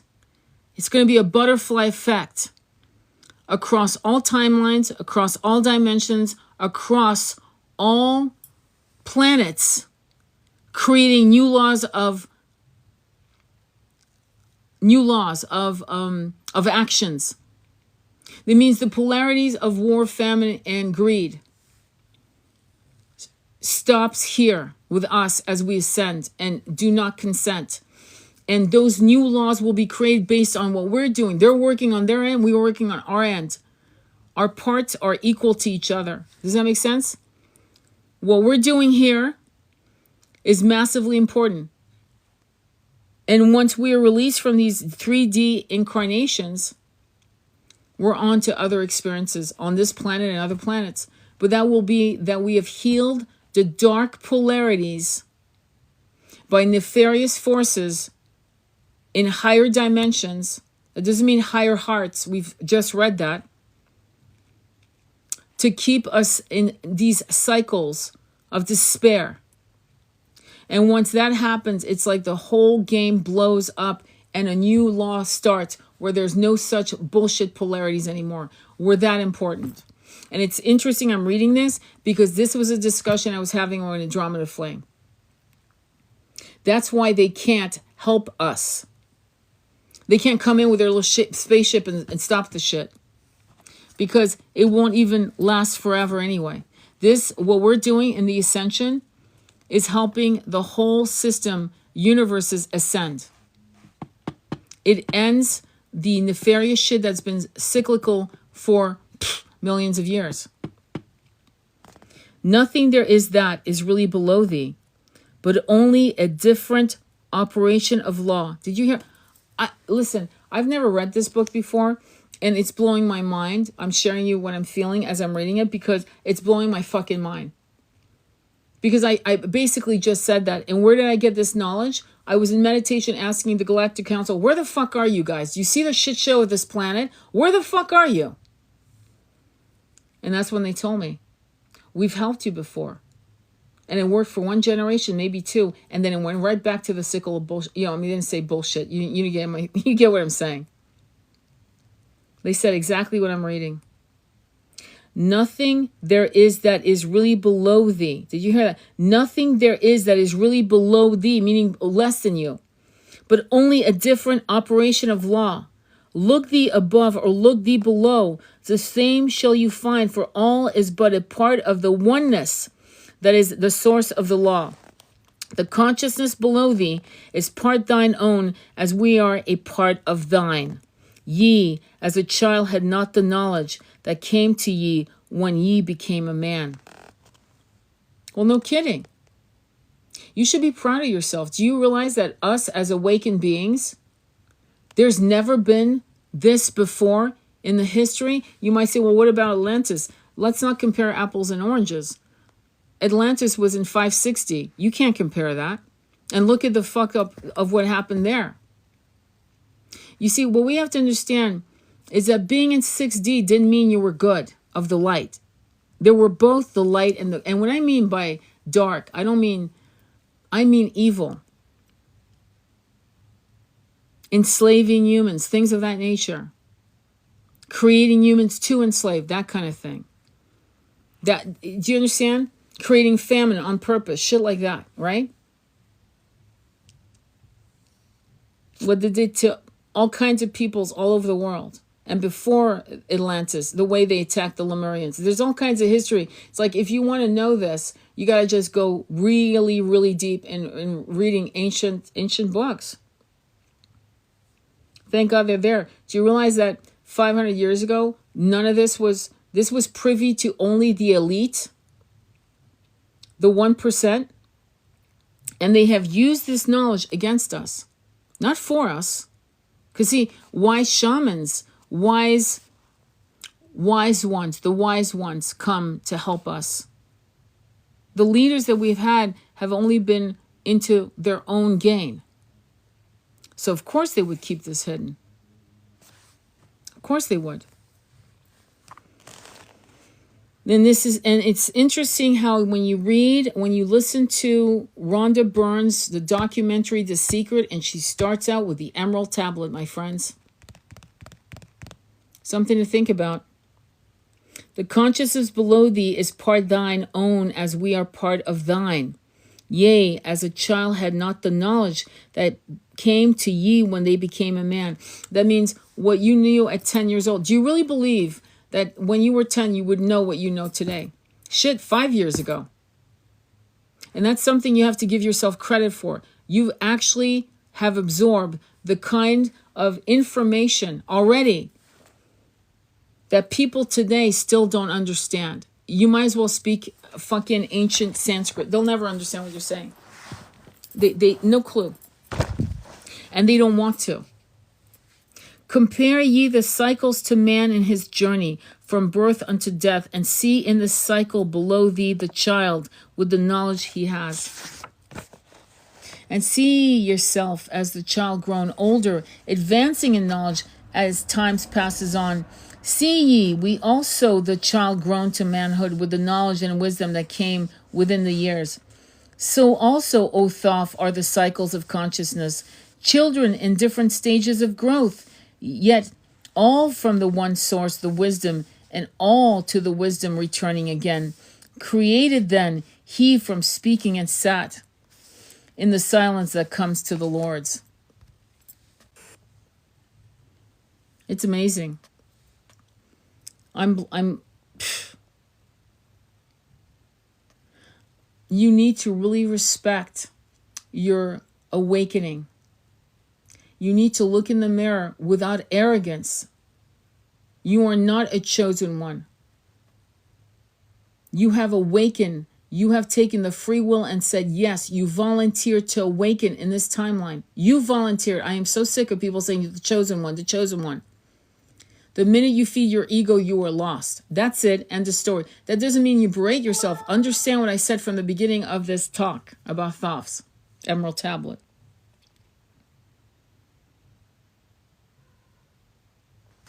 Then again spake he unto me, saying, O Thoth, long have we sat in Amenti, guarding the flame of life in the halls.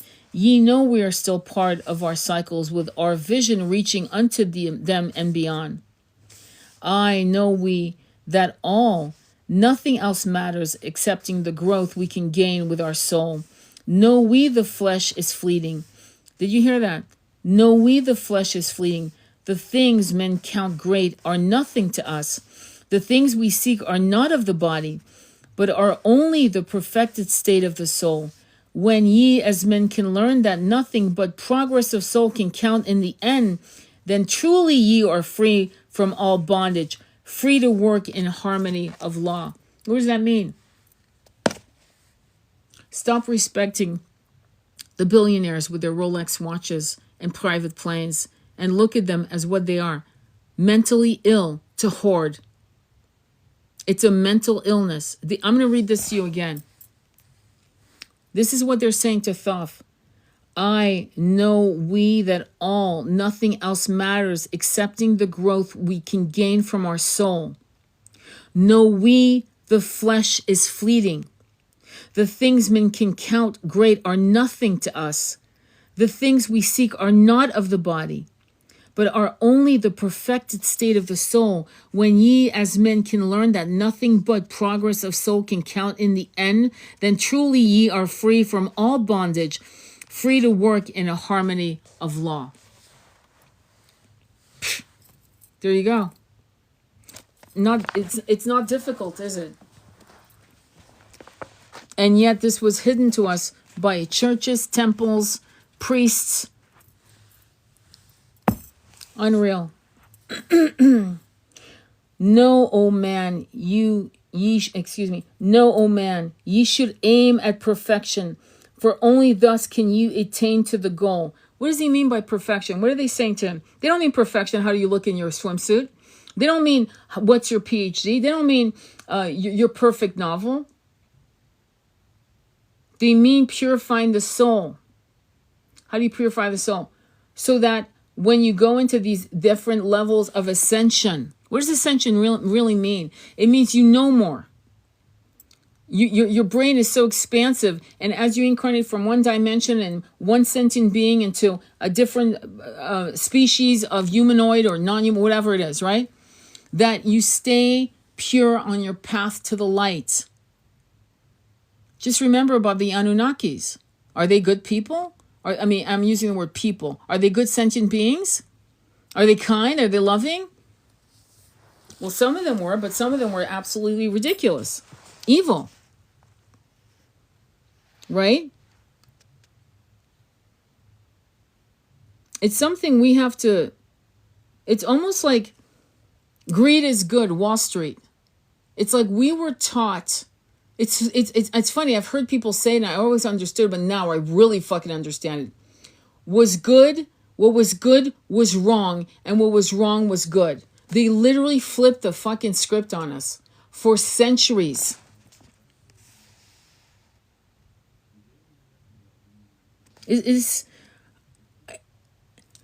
Talk about brainwashing. It's I don't even know what else to say. Hang on, let me look at what I was in. Okay, let me... Know, O man, ye should aim at perfection, for only thus can ye attain to the goal. Though ye should know that nothing is perfect, yet you should be that aim and that goal ceased against the voice of the nine. And unto my consciousness the words had sunk. Now seek I ever more wisdom, that I may be perfect in law with the all. Isn't that interesting? The all, not God, not, whatever names we're going to come up, or my God. I hate when people say that, my God, your God. Oh, suddenly, no one else can have this God, just you, only you, and only your God is perfect, but the other gods, what the fuck is that? The arrogance has been completely allowed for centuries. Just arrogance. You know what? They're telling me watch one of the Borgias movies on how how the Pope became, the first Spanish Pope was a Borgia. The book Machiavelli, The Prince by Machiavelli, was written about the Borgias. Catholic, all that shit. I don't understand how people can follow anything else but the truth, whatever that truth is. Hang on, okay? Let me continue. Then again spake he unto me, saying, O Thoth, long have we sat in Amenti, guarding the flame of light in the halls. Ye know we are still part of our cycles, with our vision reaching unto them and beyond. And then it says, Soon I go down to the halls of Amenti, to live beneath the cold flower of life. Ye whom I have taught shall never more see me, yet live I forever in the wisdom I taught. All that man is because of his wisdom. All that he shall be is the result of his cause. List ye now to my voice, and become greater than common man. Lift thine eyes upward. Let light fill thy being. Be thou ever child of light. Only by effort shall you grow upwards to the plane where light is the all of the all. Be ye the master of all that surrounds thee. Never be mastered by the effects of that life. Holy shit. Hang on, let's back up. Thank you for the love. Only by effort shall ye grow upward to the plane where light is the all of the all. It's one. Be ye the master of all that surrounds thee. Never be mastered by the effects of that life. Create then ever more perfect causes, and in time shalt thou be a son of the light. Free, let thine soul soar ever upward, free from the bondage and fetters of night. That means, do you realize that even in death, okay, let me explain. I remember reading a story. This is important. Don't let this life, right? What does he say again? Let's say it again. Never be mastered by the effects of that life. So I remember, I'll never forget this. This was a past life remembrance of a World War I pilot. He was like 18, 19 years old. I forgot that. But anyway, he crashed. He passed away. And right away, he wanted a fucking new incarnation. Right off the bat, he was like, boom, whatever. I want one now. I want my body back, right? You cheated my life. And there was this is why this cycle, that was a true cycle for all of us, don't get me wrong, was a reality. But then we got taught by teachers who didn't understand that this cycle would end. Do you get what I'm saying? Do you understand where I'm coming from? So there will be people who have to do another turn in 3D, to be honest. But many of us won't. And it's not because we're above them. It's because we're willing and we're hungry and thirsty for knowledge, and we will do whatever it takes, and our frequency just won't match 3D planet Earth anymore. It's not a match. Does that make sense?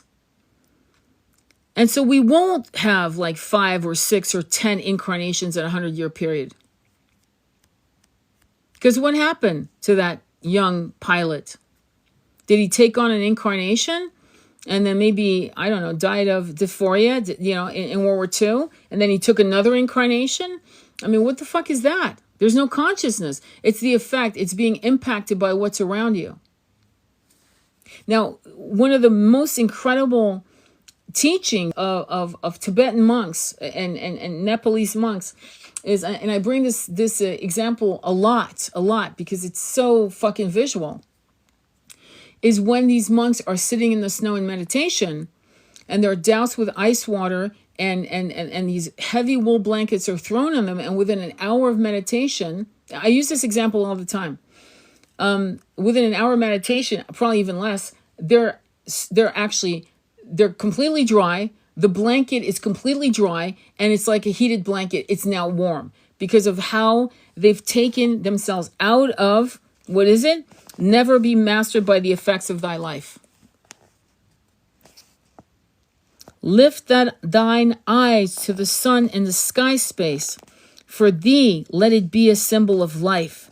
Know that thou art the greater light, perfect in thine own sphere, when thou art free.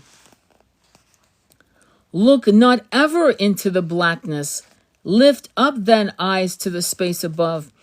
Free, let thine light flame upwards, and shalt thou be a child of the light. That was it. There's more if you want. Okay. Any comments? I know you guys are listening. I'm really happy you're here. Should I continue a little more? I'm loving this. You guys are helping me actually also because I'm reading this. It's brand new to me as well. Okay. I love this book. Okay. So, and Thoth said, list ye, O man, to the words of my wisdom. List to the voice of Thoth the Atlantean. Conquered have I the law of time and space. Knowledge have I gained of the future of time. Know that man in his movement through space-time shall ever be one with the all. What does that mean? It means, unfortunately, he has to use the word, who we are, right? Humans. But what is he saying? He's saying, listen, know that man in his movement through space-time shall ever be one with the all. No matter what incarnations you have in this dimension, on planet Earth, in other realms and dimensions, you will always be one with the all. So there are multiple levels of being homesick. And one of them is this connection with the all. I love that term. I've been coming up with one of 1,000 names, one who created us all. Why? Because I know millions of names. But the all, wow. Know ye, O man, that all of future is an open book to him who can read. What does that mean? Let me repeat. Know ye, O man, that all of the future is an open book to him who can read. Everyone can read the Akashic records if you learn how to do it. Everyone can be telepathic, psychic. Everyone can lift a car off the ground with their mind. The monkey mind is the problem. It isn't that we can't do this. And excuse me for using, I'm not trying to use dumbed down shit. I just want to bring it back to our consciousness and our understanding. So I'm going to give you a perfect example, and hopefully you've all watched the show Bewitched. It was a show in the 60s and 70s, okay? And she would wrinkle her nose and turn someone she wanted to will someone to shut the hell up. And then they would turn into a rabbit.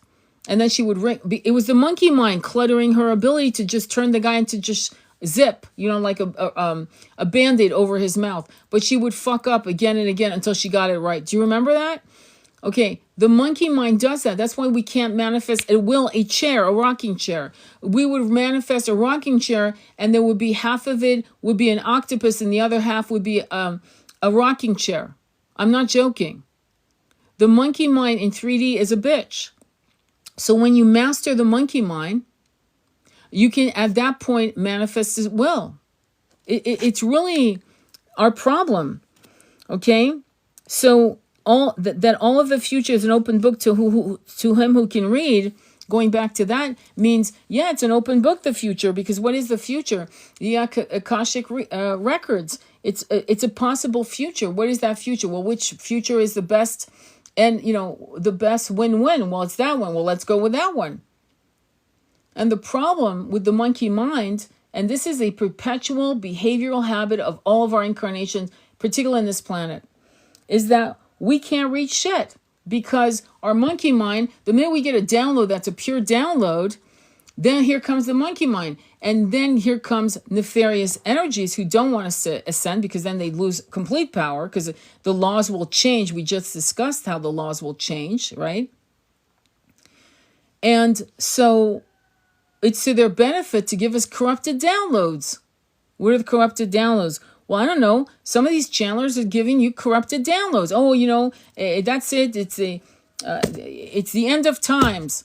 It's the end of times as we know it. Yeah, you're right on that. But the rest of it, where are you going with these negative prophecies? Where are you going? And it's not correct. So for Thoth to leave this behind and to have these light codes underneath Giza, which no one can, will have access to. Why? What Billy Carson said, those tunnels have already been found. Yes, but they're still here. Where are they? In 560. We can't see them until we attain that level of consciousness. And then we'll find it. And then the rest of the evolution will continue. But it can't continue in a 3D, 4D world with leaders who are that corrupt. So even though he says in this book, yeah, the tunnels have all been found on the Pyramid of Giza, I say to him, and I'm sure he believes that too, I would imagine, I'm sure he understands this, is, yeah, they found all the tunnels. But the trick is the tablets, the knowledge, will not be found until we are in 560. It can't be released. Well, no kidding. We're not a frequency match to that knowledge. Makes sense, right? So we all left with that. All of the future is an open book to him who can read. All effect shall bring forth its causes, as all effects grew from the first cause. Know ye the future is not fixed. What did I just say? It's not fixed because the Akashic has multiple paths. It's not fixed because while you and I ascend to 560 planet Earth, many will still be in the Mad Max of 3D, which they are so eager to co-create as an egregore of reality. So let me repeat. All effects shall bring forth its causes, as all effects grew from the first cause. Know ye the future is not fixed or stable, but varies as cause bring forth an effect. Look in the cause thou shalt bring into being, and surely thou shalt see that all is effect. I think that's easy to understand. I mean, whatever you decide you want to experience is what you're going to experience. The worst thing you can say to someone is, don't forget your keys. Fuck it, they forgot their goddamn keys. Why? Because that's how it works, the human mind. What you say is, remember your keys. It's a shift of how to perceive and how to see and how to decide what the future is. So in this paragraph, right? All effect shall bring forth its causes. What is an effect? Fear. Fear is an effect. As all effects grew from the first cause, know ye the future is not fixed or stable, but varies as cause bring forth an effect. Yes, so if we're all in fear, if we are being taught as a population, as a collective, to be afraid, the effect is a future that's not cemented in stone. It's not fixed, right? Look in the cause that thou shalt bring into being. Control your monkey mind. And surely thou shalt see that all is effect. Does that make sense? Does that make sense? So, O man, be sure the effects that you bring forth are ever causes of more perfect effects. Know ye the future is never in fixation, but follows man's free will as it moves through the movement of time-space forward, toward the goal where a new time begins. Man can only read the future through the causes that bring the effects. Seek ye within the causation, and surely ye shall find the effects. This is how you have to break away from the collective mindset of the apocalypse, the end of times, polarity is war, famine, and Geno. You kind of break away and go, yeah, okay, I'll be the black sheep in the collective bullshit because I'm out.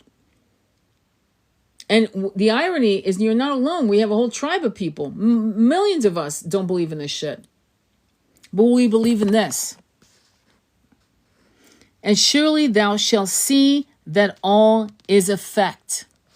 So, O man, be sure the effects that you bring forth are ever causes of more perfect effects. Know ye the future is never in fixation, but follows man's free will as it moves through the movement of time-space towards the goal wherein you time begins. This is why they've controlled us using egregores of fear, of various levels of subjugation. Fill in the blank or whatever that means to you. But I'm pretty sure we're in agreement. Man can only read the future through the causes that bring the effects. Seek ye within the causation, and sure you shall find the effects. What's the problem? Well, remember when they said, heal yourself and you will heal the world? Change the world, become the change that you seek in the world? Well, guess what? There it is. There's the recipe. List ye, O man, while I speak of the future. Speak of the effect that follows the cause. Know ye that man in his journey lifeward is ever seeking escape from the night that surrounds him. Yeah, we all want to get out of here, of this system. Like the shadows that surround the stars in the sky, and like the stars in the sky space, he too shall shine from the shadows of night. Ever his destiny shall lead him onward until he is one with the light. Aye, though his way lies midst the shadows, ever before him glows the great light. Dark though the way be, yet shall be conquered. The shadows that flow around him like night. What does that mean? It means as you go out of this darkness, you are surrounded by darkness. The question most people ask in the impossible structures of micro, like your little, not micro, meaning your little mundane movements in life. Like, for example, how will my twin ever come back to me? It's impossible. They're married, they're doing this and that. How will I ever attain independence, financial independence? How will it happen?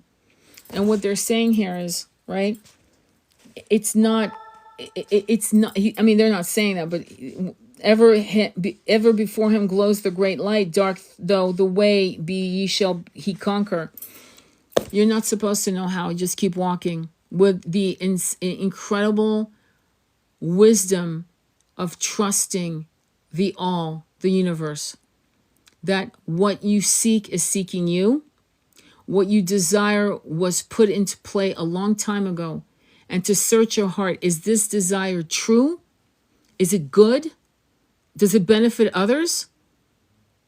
And if the answer is yes, then don't worry about the darkness around you. You're getting to your destination. And people get so caught up in, well, how? I don't understand. It doesn't make sense. It's not logical. It's not logical. That is not what you're supposed to. You're not supposed to mathematically equate an impossible situation into reality. Your job is to simply say, I am of the light. I walk in my light. And though the shadows and the darkness surround me, and I have no idea where the fuck I'm going, but I know that I'm being divinely led. And eventually I will get to the promised land, whatever that means to you. I will be in union. I will be in the promised land. I will have more freedom, whatever it is. And that is right there another word for faith. Thoth is alluding to the fact that the law of attraction can be used to forecast the future. In other words, by using the law of attraction, we have the ability to attract whatever we focus on into our lives, regardless of our background or who we are. Everyone is governed by universal law, including the law of attraction. It is this law that harnesses the power of the mind and creates our reality. Well, guess what? If the power of the mind is riddled by the battling of the monkey mind, you're kind of fucked. You're not going anywhere. You're going to keep looping, right? Let me continue what he says. Therefore, I believe it is wise to not waste a single thought on those things that are destructive, negative. No shit. Or harmful. Instead, focus on your thoughts on positive gratitude and all the things that bring peace and delight in your heart and soul. Only then will you find yourself living a life of joy and satisfaction. Here's a hint. Don't equate success with what's in your bank account. Because that is the rope that's been like pulling you to your, and where it's like tugging at you and you're falling in your face going, well, what about rich people and these assholes? Like, why? Don't confuse money in your bank with success. There are very few billionaires whose life you'd actually want. You'd want the money without the fucking bullshit or their consciousness. And I'm not saying don't want money. I'm saying if we're going to have a new age of millionaires and billionaires, let's just say, okay, then I can tell you that it will be a consciousness of massive abundance for everyone, and thus everyone will be in an equal state of abundance based on a collective agreement that we all deserve it. And this egregore will be an egregore of health, love, and wealth. There's this weird idea that we have too many people and there's not enough land. And we all know that's a lie. There's tons of fucking land. There's enough for more than even 8 billion. If you talk to some smart people, not these fucking people that are trying to convince us that there's too many of us. And if you even look at 1929 during the Great Depression, there are old footages of them literally taking vats and vats of milk and literally pouring it down the street, creating lack purposefully by design. They did the same thing with the Irish famine and other famines all over the world, done by fucking design. We're seeing that in Gaza by design. Do you understand? There's enough for everyone. And so our job is to overcome the egregore of the 1% and create our own egregore of abundance. One person at a time. That means your monkey mind you need to control. You want the world to change? Control your monkey mind and you will control the world. Does that make sense? And what I find interesting about cynics is they're miserable people. Miserable. They always think that everything's impossible. They always think that, oh, well, that's just not logical. Logical? Well, you've lived your life by logic, and look at you, you're a miserable old fuck.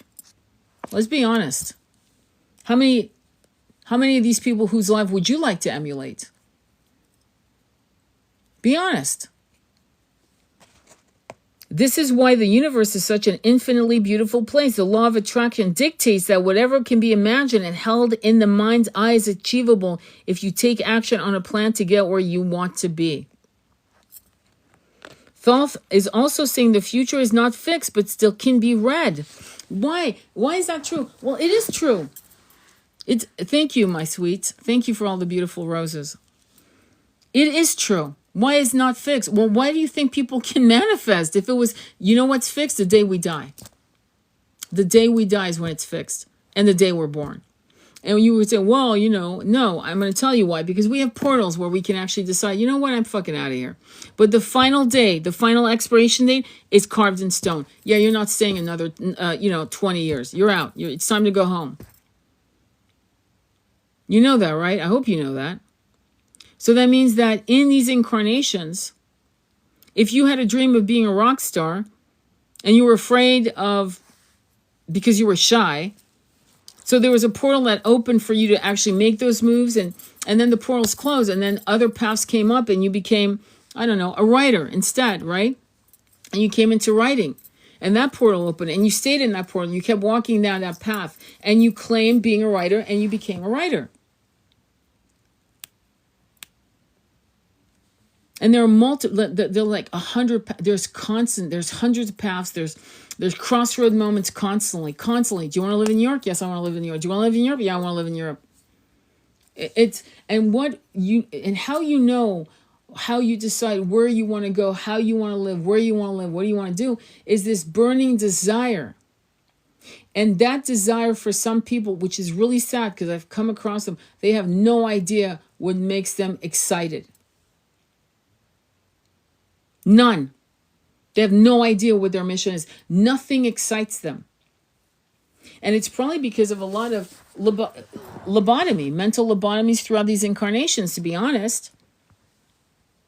And so what happens is when you go into meditations over the course of years, you start getting upgraded, you start getting downloads, and you start and suddenly doors open, like magical doors, you're like, I had no idea I'd be an advocate of health. Who knew? But maybe it was because, a person, right? A person saying, I had no idea, had cancer and went ahead and they were like, no, I have more years. No, this is not the way I go. I'm going to fucking do all this research. And suddenly here they are helping other people, coaching people, helping people, writing books, speaking engagements, classes. But it took them through a dark path and they turned that nightmare into gold. It didn't become a nightmare anymore.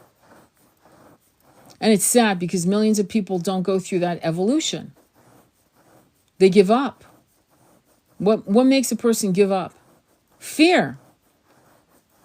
It's interesting. There are some people that could have lived longer that died because of fear. There are some people that actually knew this was their time, like the next, that this is my last breath, and they died with courage. They died with honor. They died with, I'm fucking all in. I believe in this next adventure. I'm so excited. I don't have packs I'm not packing anything. I'm fucking going as I am. Almost a sense of humor about it. Yeah, I'm ready to go. I'm ready to rock and roll out of this body. I'm done. But there are some people that could have lived another 10, 20 years. And what got them out was fear. And it's not poisoning. It's not saying it's their fault. It's saying that was a lesson curve. That was a lesson curve. And there's some people that actually survived and thrived. And they did it. Dr. Joseph Dispenza is a great example. In his book, I forgot the woman's name, but in his book, Becoming Supernatural, she decides, I want to live. And she fucking fights. But some people, you have to know your path. You have to know the deadline, the expiration. And there's some people, there's nothing you can do. It is time for them to go. And you have to let them go. And when you do meditations, you'll know intuitively what it is. You'll still question yourself because you want them to survive. You want them another year or two. It's normal. But you'll be able to at some point realize, this was their time. And you're grateful for it. Does that make sense? There are all these nuances. There are all these multiple pathways. Meanwhile, your monkey mind is either going to corrupt your life like a virus in a computer, or you're going to train it and you're going to make your soul the master. And you're going to master the ability to hear your soul, your guides. You're going to master the ability to know when you're being upgraded with light codes and things of that nature. Okay? I hope that makes sense. Any questions or comments by any chance? Anything else? Let me continue. We're almost I'm going to keep reading if that's cool with you. All right. And Thoth said, far in the future, I see man as light born, free from the darkness that fetters the soul, living in light without the bounds of the darkness to cover the light that is light of their soul. This is living in light without the bounds of the darkness to cover the light that is the light of their soul. Know ye, O man, before ye attain this, that many the dark shadows shall fall on your light. Did you hear that? Many the dark shadows shall fall on your light, striving to quench with the shadows of darkness the light of the soul that strives to be free. Great is the struggle between light and darkness, age old and yet ever new. Did you hear that? Age old and yet ever new, yet know in time far in the future, light shall be all and the darkness shall fall. Wow. List, O ye, O man, to my words of wisdom. Prepare, and ye shall not bind your light. Man has risen, and man has fallen as ever new. Waves of consciousness flow from the great abyss below us towards the sun of their goal. So, did you hear that? Men has risen, and men has fallen as ever new. That's what happened to the Atlanteans. He should know that because he was called Thoth the Atlantean. So he should know. He saw it firsthand.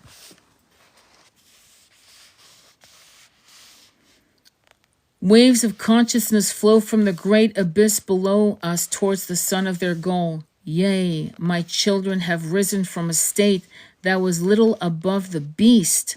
Until now, of all men, ye are greatest. yet before thee were other greater than thee. Did you hear that? Let's go back. Yea, my children have risen from a state that was little above the beast. Until now, of all men ye are greatest, yet before thee were others greater than thee. Lemurians? The golden age of Atlantis? I think so. Yet tell I thee as before thee others have fallen, so also shall ye come to an end. And upon the land where ye dwell now, barbarians shall dwell and in turn rise to the light. Forgotten shall be the ancient wisdom, yet ever shall live, though hidden from man. Aye, in the land thou callest Chem, races shall rise and races shall fall. Forgotten shalt thou be of the children of man. And that's exactly what happened. There's a great writer who's lost in the shuffle of time called Ruth Montgomery, who talks about the falls of different races of man. And I don't mean black, white, and yellow and red. I mean like blue, orange, vibrational, different types of energies that were before our recorded history. Or maybe it was recorded and it's in the vault of the Vatican. Who knows, right? Yet thou shalt have moved to a star space beyond this, leaving behind this place where thou hast dwelt. The soul of man moves ever onward, bound not by any one star. That is true. But ever moving to the great goal before him, where he is dissolved in the light of the all. Know ye that ye shall ever go onward, moved by the law of cause and effect, until in the end both become one. Aye, man, after ye have gone, others shall move in the places ye lived. Knowledge and wisdom shall all be forgotten, and only a memory of God's shall survive. As I to thee am God by my knowledge, so ye too shall be gods of the future because of your knowledge far above theirs. This is interesting.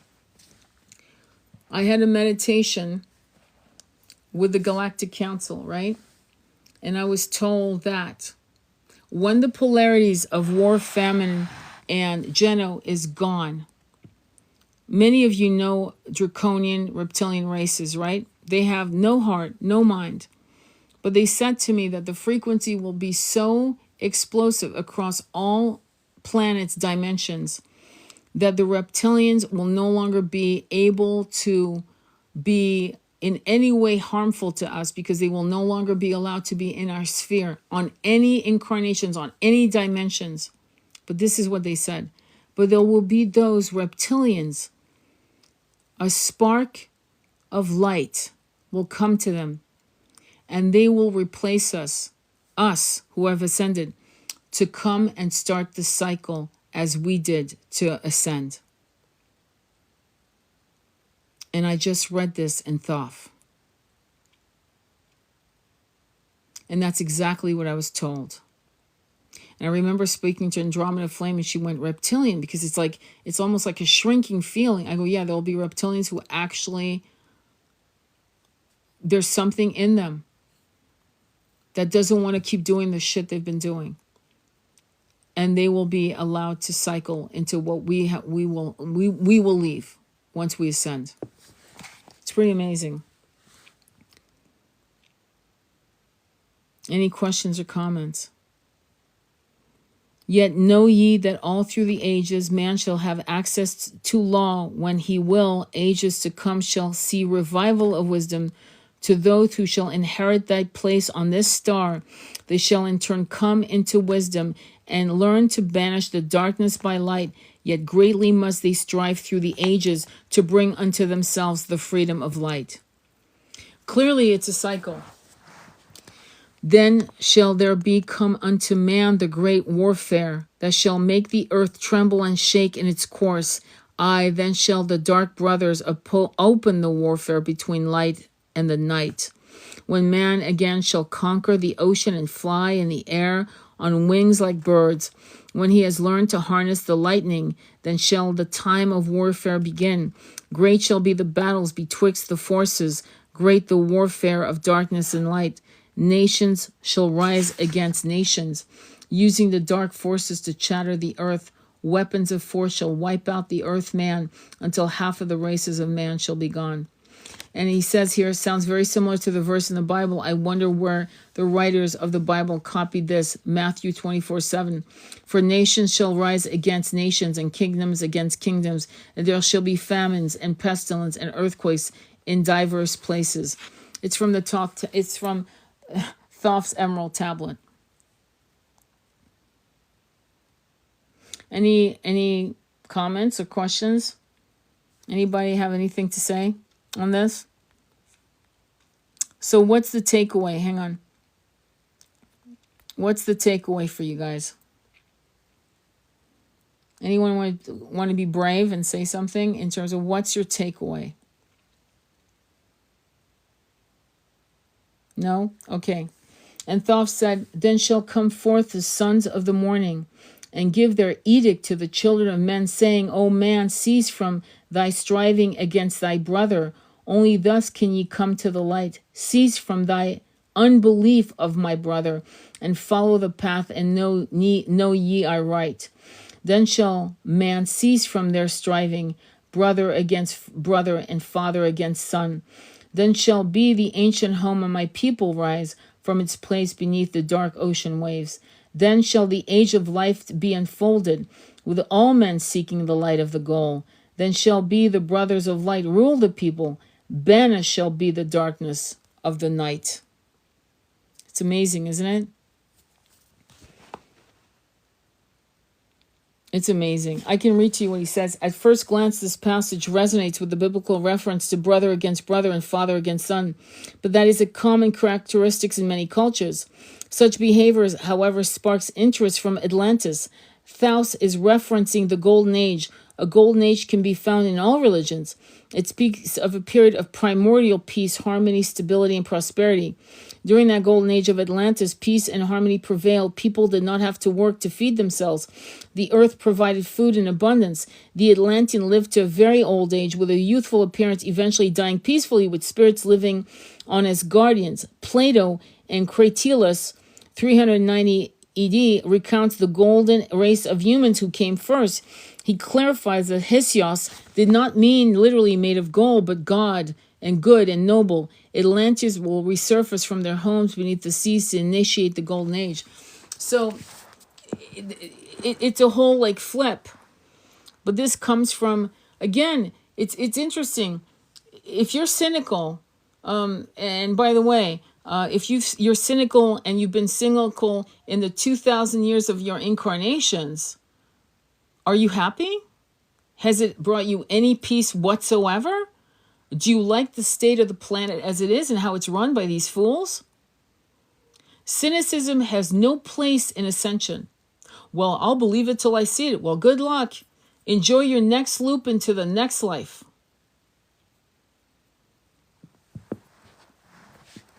What I experienced as a spiritualist, if you actually took the time to meditate every day for years like I did, I mean, I paid my dues, you will be able to see what I see. And there are people that see even more than I see. Of course, more than I see. There are people who were born remembering every single thing. One of the most famous one is Matthias de Stefano. Okay? So it's not out of your realm. Are we talking about a new civilization coming through the oceans? We're talking about something coming out of this.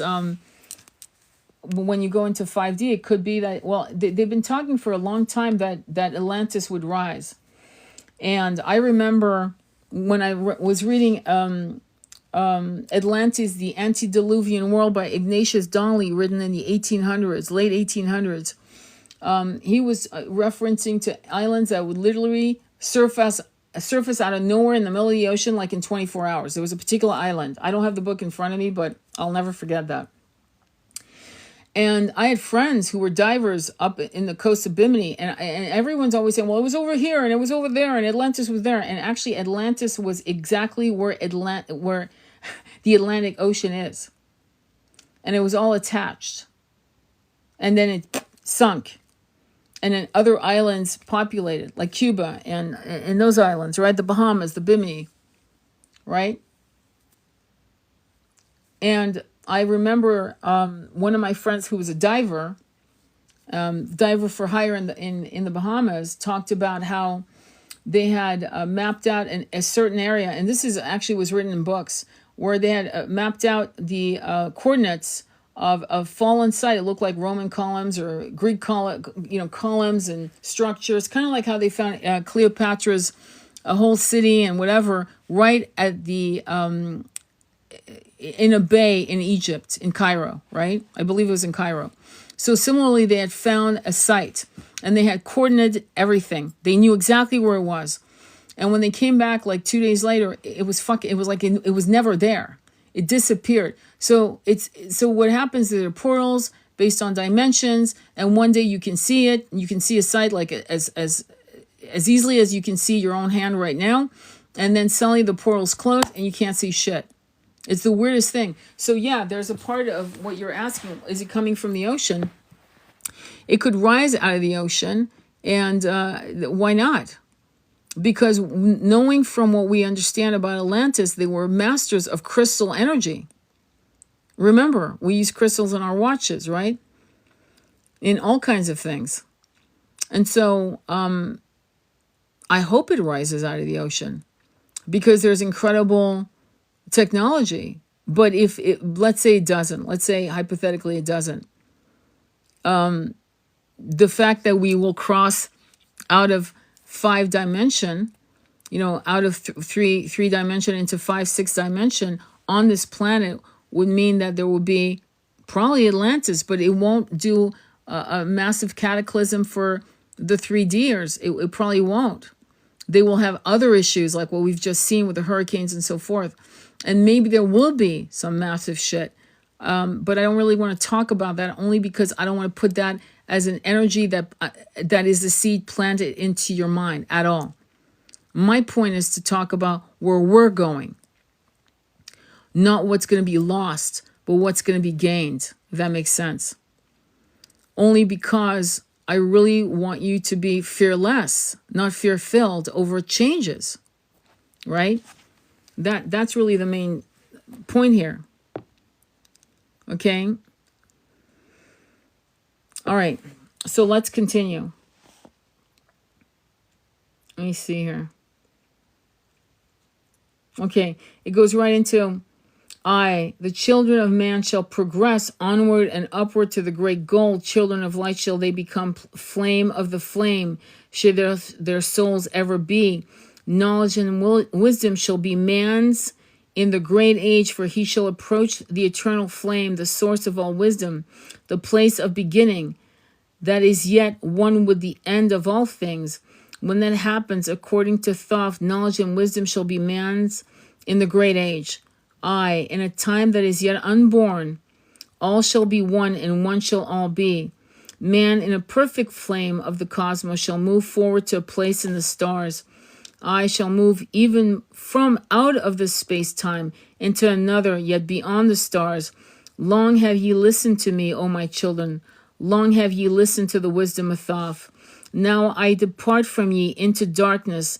Now I go to the halls of Amenti, there to dwell in the future when light shall come again to man.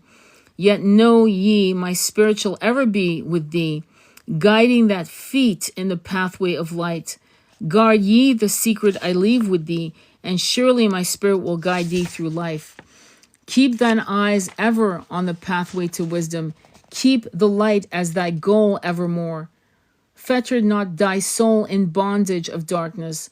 Free let it wing in its flight to the stars. Now I depart thee to dwell in Amenti. Be thou my children in this life and the next. The time will come when ye too shall be deathless, living from age to age a light among men. Guard ye the entrance to the halls of Amenti. Guard ye the secrets I have hidden among ye. Let not the wisdom be cast to barbarians. Secret shalt thou keep it for those who seek light. Now depart I. Who are the barbarians? Our leaders, obviously. Receive thou my blessings, take thou my way and follow the light. Blend thou thy soul in the great essence. One with the great light let thy consciousness be. Call thou on me when thou dost need me. Did you hear me? Call thou on me when thou dost need me. Use my name 3 times in a row. Sheketet, Arilek, Vol Malaitis. It's amazing. And it's funny to me because when he said barbarians, I know the 1% thought he was referring to us. And I laugh because he was referring to them. Because if they were really, really from a place of light, you and I would not be sitting here sharing secrets of how to get out of the shadows and dark. This would not even be a needed live. So they are the barbarians. Because I doubt if you had this kind of power, you would use it this way. Would you? Do you think so? There's more. There's actually, it just goes on and on and on. I mean, are you guys interested? Should I continue? I'm reading this brand new to you. So this is called The Keys of Life and Death. This is chapter 15, Emerald Tablet 13. Yeah? Okay, cool. Anyone else? You're like you're hungry. Okay. And Thoth said, List ye, O man, hear ye the wisdom. Hear ye the word that shall fill thee with life. Hear ye the word that shall banish the darkness. Hear ye the voice that shall banish the night. Mystery and wisdom have I brought to my children. Knowledge and power descended from old. Know ye not that shall all be opened, when ye shall find the oneness of all. One shall ye be with the masters of mystery, conquerors of death and masters of life. Aye, ye shall learn of the flower of Amenti, the blossoms of life that shines in the halls. In spirit shall ye reach that halls of Amenti, and bring back the wisdom that liveth in light. Know ye the gateway to power is secret. Know ye the gateway to life is through death. Why would such knowledge just be given to anyone, knowing that barbarians would use it to destroy others? Right? Doesn't it make sense? It had to come to this moment in our incarnations, in our awakening, for us to be ready for the knowledge. And by the way, all this knowledge has been misused by a lot of spiritualists. Aleister Crowley, to name one. I, through death, but not as ye know death, but a death that is life and is fire and is light. Desireth thou to know the deep hidden secrets? Look in thy heart where the knowledge is bound. Know that in thee the secret is hidden, the source of all life and the source of all death. List ye, O man, while I tell the secret. Reveal unto thee the secret of old. Deep in earth's heart lies the flower, the source of the spirit that binds all in its form. Or know ye that the earth is living in body, as that art alive in thine own formed form. What did he just say? He said, the earth is a consciousness. Many of you believe it. You call her Pachamama, Bhumi Gaya. Did you hear that? The source of the spirit that binds all in its form. Or know ye that the earth is living in body, as thou art alive in thine own formed form. That's what I meant. The flower of life is a thine own place of spirit, and streams through the earth, and thine flows through thy form, giving of life to the earth and its children, renewing the spirit from form unto form. This is the spirit that is form of thy body, shaping and molding into its form. Know ye, O man, that thy form is dual, balanced in polarity while formed in its form. Know that when fast on thee death approaches, it is only because that thy balance is shaken. It is only because one pull has been lost. So when we drop our bodies really fast, when we don't do well, right? It means that we're out of balance. It's like a polar shift within ourselves, a pole shift. And it can fall into disease, right? Or in self-harm. The flower of life is a geometric shape that is comprised of numerous overlapping and evenly spaced circles. The circles are arranged in a flower-like pattern with a six-fold symmetry. Throughout the ages, philosophers, architects, and artists have known of the perfect form, proportions, and harmony of the flower of life. Only recently is quantum physics recognizing that the flower of life is a depiction of the source field, which simultaneously connects every particle and allows consciousness to collapse in waves into matter. And Thoth said, know that the secret of life in Amenti is the secret of restoring the balance of poles. All that exists has forms and is living because of the spirit of life in its poles. See ye not that in earth's heart is the balance of all things that exist and have being in its face. The source of thy spirit is drawn from earth's heart, for in that form thou art one with the earth. When thou hast learned to hold thine own balance, then shalt thou draw on the balance of earth. So the ravaging of this planet, the fracting, the using bombs and exploding and testing in the ocean just for the hell of it, because what the fuck, right? Using all kinds of things to harm the earth is basically a butterfly effect to your own balance. But your healing is going to be part of your conscious awakening through using Mother Earth as a conduit to your healing. And you also connecting to Earth and putting your palms and your cheek and your forehead on her body to apologize for what you've done in past lives and for what is being done to her now, and healing her with your love. And in healing her with your love, you heal yourself. Okay? So I'm listening to you, but I'm trying to keep on track, my love. To experience the Holy Trinity, yes. Okay, so I'm going to write Kuleana, the Hawaiian word that defines it is our responsibility as the La'ue, protectors of Ki, to experience the duality, death, and union, the Holy Trinity. I'm sobbing, hearing this, and how I can hear my ancestors saying this is Olelo Hawaiian. My body is vibrating. Thank you. Yes, but I'm going to redirect you to your ancestors, right? And you have a right to love your ancestors. But when you call on your ancestors, I'm inviting you to do the deaths and well instead. Say, my ancestors from this life, past lives, and future incarnations that only wish me love, kindness, protection, and guidance. Don't get locked into one ancestry that you embody today. That is a very limited, myopic view. It is a normal view. It is something that has been trained into us for generations, right? Like Taoism in China. Taoism in China is to honor your ancestors, right? But the limitation of that concept keeps you fucking looped. Do you understand? So when you say ancestors from this life, past lives, and future incarnations, are you only talking about human life? No, you're not. You're talking about ancestors from past lives on other planets and dimensions. Does that make sense? Okay.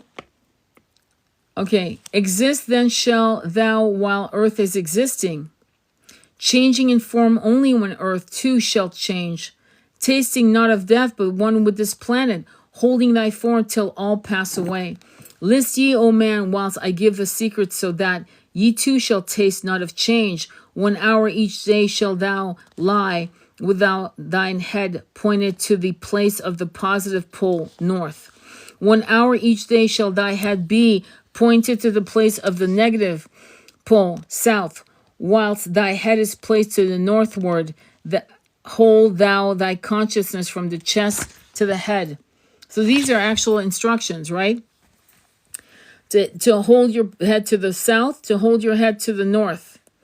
Maybe laying down in a meditation, right? For real. It's just like many of you, like me, my bed is facing the east, right? And when thy head is placed southward, hold thou thought from chest to the feet. That's like stretch to the west. You know, when you have your legs extended in front of you and you stretch to the west. Hold thou thy thought from chest to the feet. Hold thou in the balance once in each 7, and thy balance will retain the whole of its strength. Aye, if thou be old, thy body will refreshen, and that strength will become as a youth. In this passage above, Thoth is talking about aligning one's chakras within the body and harnessing the energy from the earth, north, and south poles. This is very similar to how we use batteries in today's world. To learn to learn about how batteries work, check out the link below. I would say to you that we have the 9 chakras, number 1. But it would be good to actually connect in using yoga as a way to do the south, right? The north, the east, and the west. And when I was visualizing what he was saying, I saw him doing the stretch to the west, if you know that stretch, yoga stretch. And Thoth said, this is a secret known to the masters, by which they hold off the fingers of death. Neglect not to follow the path I have shown, for when thou hast passed beyond years to 100 to neglect, it will mean the coming of death. Hear ye my words and follow the pathway. Keep thou thy balance and live on in life. Hear ye, O man, and list to my voice. List to the wisdom that gives thee of death. When at the end of thy work appointed thou may desire to pass from this life, pass to the plane where the sons of the morning live and have being as children of light. Pass without pain and pass without sorrow into the plane where there is eternal light. And this is interesting because I have a lot of conversations with helping people cross over. But most important, and that's a gift that you can give someone. But most importantly, like practice. I'm not joking when I say this. Practice how you will face it. Where will your consciousness be? Will you be in fear of the unknown? Fear of the unknown. Well, you've done this before. You're a master at doing it, at dropping your body. You've done it multiple times. So it's almost like anything. You got to kind of mentally practice how you go so that it could be a smooth transition, so that you are children of light, not a child of sorrow. Right? Pass without pain and pass without sorrow into the plane where is eternal light. First lie at rest with thine head to the eastward. Fold thou thy hands at the source of thy life, solar plexus. Place thou thy consciousness in the life seat. Whirl it and divide it to north and to south. So that's the chakra, the root chakra. You believe he's talking about chakras? Which I know he just mentioned, Billy Carson just mentioned. Send thou the one out towards the northward. Send thou the other out to the south. Relax thou their hold upon thy being. Forth from thy form will they silver spark fly. Upward and onward to the sun of the morning, blending with light at one with its source. There it shall flame till desire shall be created. Then shall return to a place and a form. Know ye, O man, that thus pass the great souls, changing at will from life unto life. Thus ever passes the avatar, willing his death as he wills his own life. Thoth has made another direct reference to reincarnation and transferring one's consciousness onto new avatars. This ability to transcend death and incarnate at will is reserved for the ascended masters that have conquered the cycles of time. And I would add the cycles of fear. I think before you can conquer the cycles of time, my humble opinion feels that you have to conquer the cycles of fear. All right, my loves, I am exhausted. This was amazing. And it's like connecting the dots right in the moment, thinking out loud. Fantastic, isn't it? It's amazing. So again, the book is The Emerald Tablet by Billy Carson. And I think it's incredible. I hope you liked it. Any other questions or comments? Thank you. Any questions or comments? Thank you, The Alchemist Moon. All right, so I think I'm going to go. I will upload this. I mean, this is a long live. I will upload this to my YouTube channel, and we'll go from there. Tomorrow on Thursday, we have a special guest. I've advertised it, and you can check it out. We're going to be talking about finding your voice. I have a special guest, mystical, anyway, you'll see her. I advertise it. I know her real name, but I don't want to say it. So I kind of blanked out for a minute. But go ahead and check us out on tomorrow's live. I think it's tomorrow's live. Hang on, what's tomorrow? Yeah, Thursday. And then we have another live, I believe, on, hang on. I got to advertise it. It's on, it's Friday. It's on special education. It's on children with different learning needs and how to advocate for that. She's amazing. She's a psychologist. We'll also have Andromeda Flame. So we have 2 PhDs, one in the medical profession, the other one in psychology, talking about neurodivergence and education. We're going to be concentrating on the American system, which honestly sucks. And hopefully we can co-create some new wise things for you guys to look into if you have or know anyone who needs that kind of support. All right, my loves. Sending you much love on your journey. Namaste. Be well.